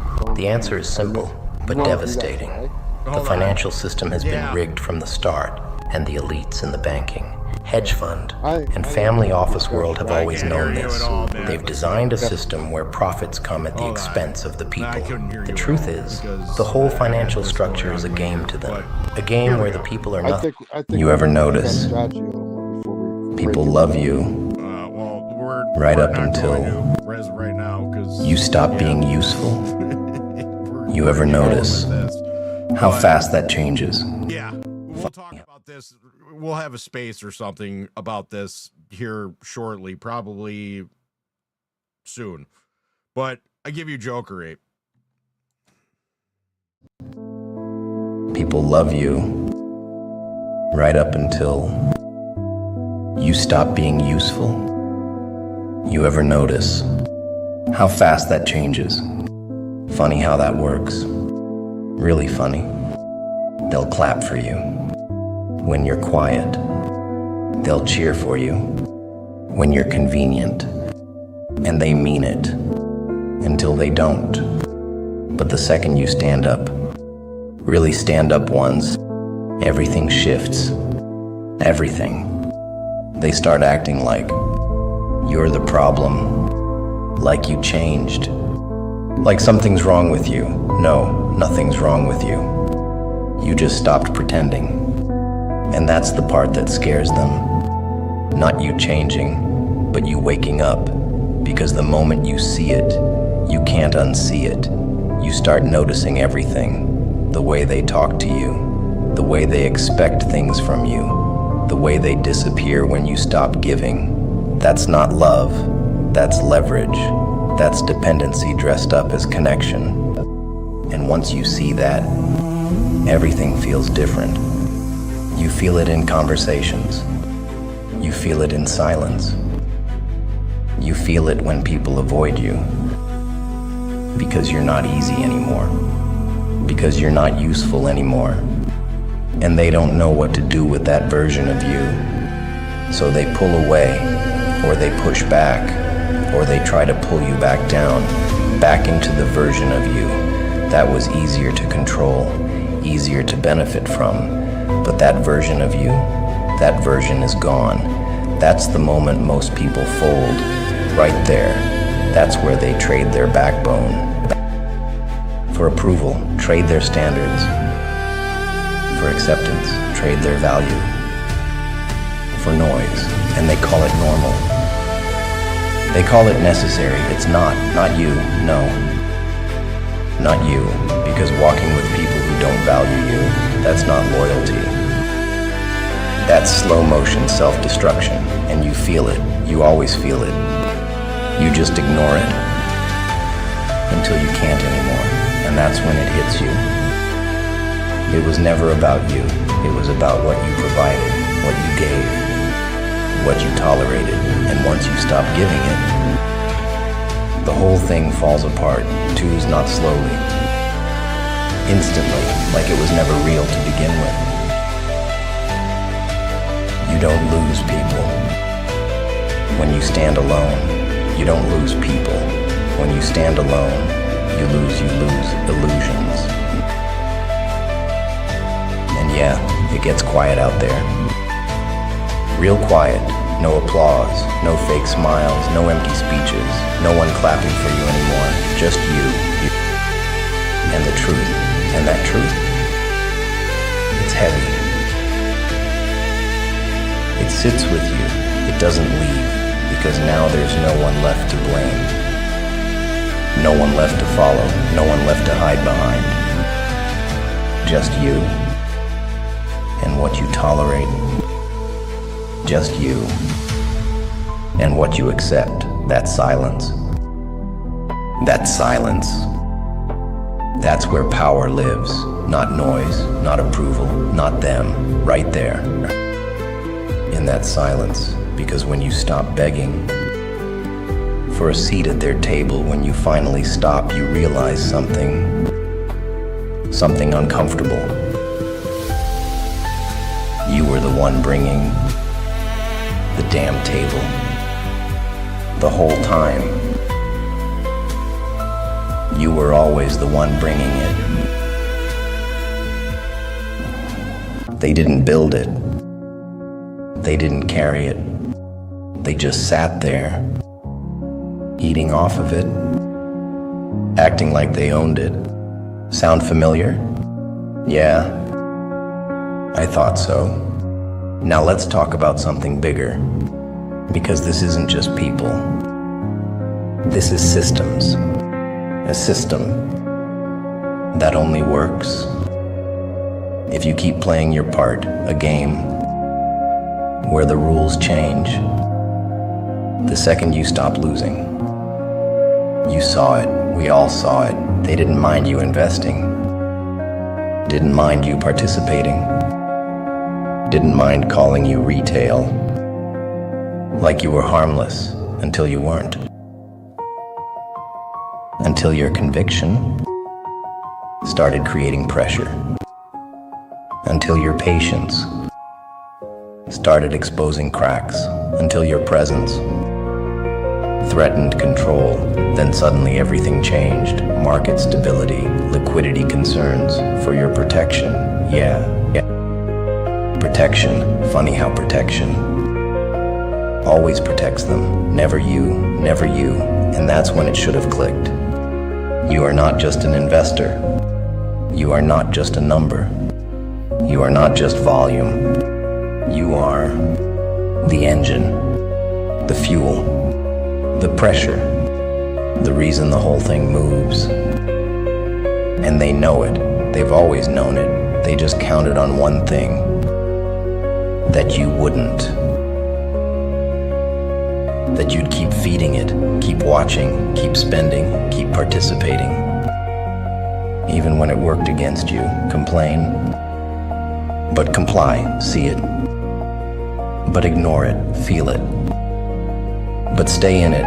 But what happens when you don't? What happens when you pull back?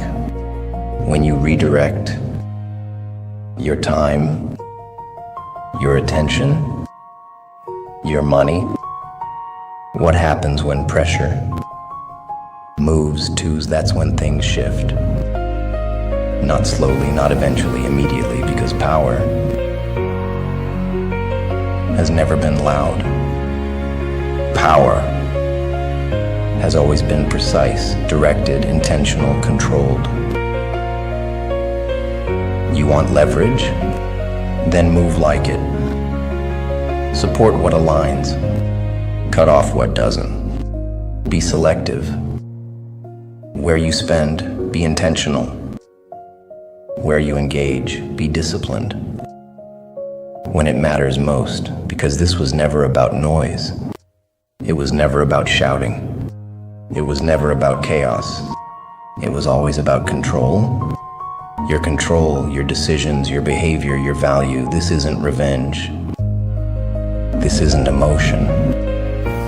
This is alignment. Your money, your time, your attention finally matching your values. And when that happens, everything changes, because standing alone was never weakness, it was clarity. And once enough people see it, really see it, not emotionally, not recklessly, but clearly, that's not rebellion. That's not resistance. That's a shift. That's a shift in power. You ever notice people love you right up until you stop being useful? You ever notice how fast that changes? Funny how that works. Really funny. They'll clap for you when you're quiet. They'll cheer for you when you're convenient. And they mean it until they don't. But the second you stand up, really stand up once, everything shifts. Everything. They start acting like you're the problem, like you changed, like something's wrong with you. No, nothing's wrong with you. You just stopped pretending. And that's the part that scares them. Not you changing, but you waking up. Because the moment you see it, you can't unsee it. You start noticing everything. The way they talk to you, the way they expect things from you, the way they disappear when you stop giving. That's not love, that's leverage. That's dependency dressed up as connection. And once you see that, everything feels different. You feel it in conversations. You feel it in silence. You feel it when people avoid you. Because you're not easy anymore. Because you're not useful anymore. And they don't know what to do with that version of you. So they pull away, or they push back, or they try to pull you back down, back into the version of you that was easier to control, easier to benefit from. But that version of you, that version is gone. That's the moment most people fold, right there. That's where they trade their backbone. For approval, trade their standards. For acceptance, trade their value. For noise, and they call it normal. They call it necessary. It's not you, no. Not you, because walking with people who don't value you, that's not loyalty. That's slow motion self-destruction, and you feel it. You always feel it. You just ignore it until you can't anymore, and that's when it hits you. It was never about you. It was about what you provided, what you gave, what you tolerated, and once you stop giving it, the whole thing falls apart, twos not slowly, instantly, like it was never real to begin with. You don't lose people. When you stand alone, you don't lose people. When you stand alone, you lose illusions. And yeah, it gets quiet out there. Real quiet. No applause, no fake smiles, no empty speeches, no one clapping for you anymore, just you. And the truth, and that truth, it's heavy. It sits with you, it doesn't leave, because now there's no one left to blame. No one left to follow, no one left to hide behind. Just you, and what you tolerate. Just you, and what you accept, that silence. That silence. That's where power lives, not noise, not approval, not them, right there. In that silence, because when you stop begging for a seat at their table, when you finally stop, you realize something uncomfortable. You were the one bringing the damn table. The whole time. You were always the one bringing it. They didn't build it. They didn't carry it. They just sat there, eating off of it, acting like they owned it. Sound familiar? Yeah, I thought so. Now let's talk about something bigger, because this isn't just people. This is systems. A system that only works if you keep playing your part, a game where the rules change. The second you stop losing, you saw it, we all saw it. They didn't mind you investing, didn't mind you participating, didn't mind calling you retail, like you were harmless until you weren't. Until your conviction started creating pressure. Until your patience started exposing cracks. Until your presence threatened control. Then suddenly everything changed. Market stability, liquidity concerns for your protection. Yeah. Protection. Funny how protection always protects them. Never you, never you. And that's when it should have clicked. You are not just an investor. You are not just a number. You are not just volume. You are the engine, the fuel, the pressure, the reason the whole thing moves. And they know it. They've always known it. They just counted on one thing: that you wouldn't.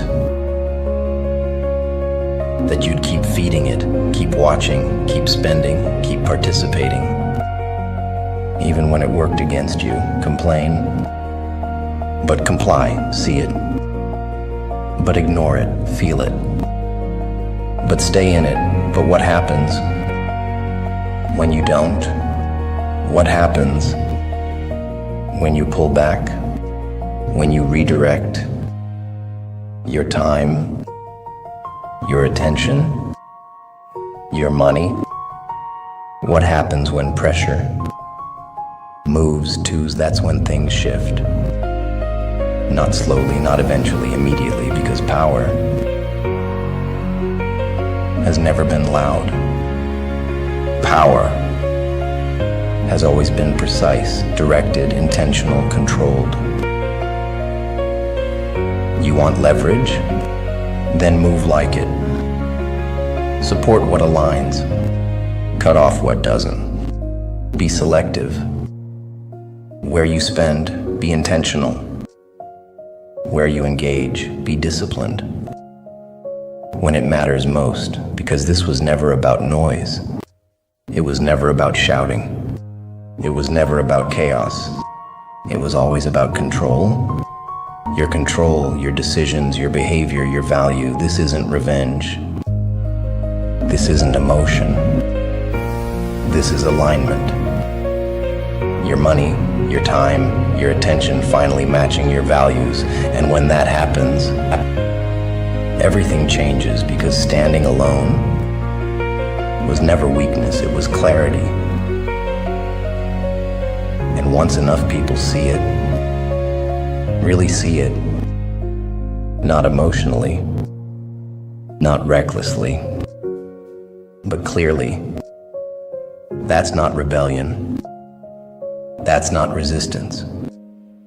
That's a shift. That's a shift in power.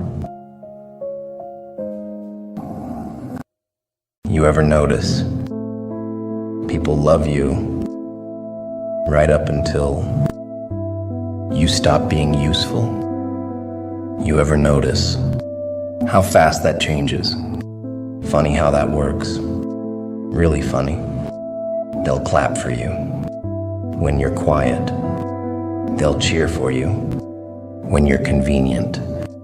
And they mean it until they don't. But the second you stand up, really stand up once, everything shifts. Everything. They start acting like you're the problem, like you changed, like something's wrong with you. No, nothing's wrong with you. You just stopped pretending. And that's the part that scares them. Not you changing, but you waking up. Because the moment you see it, you can't unsee it.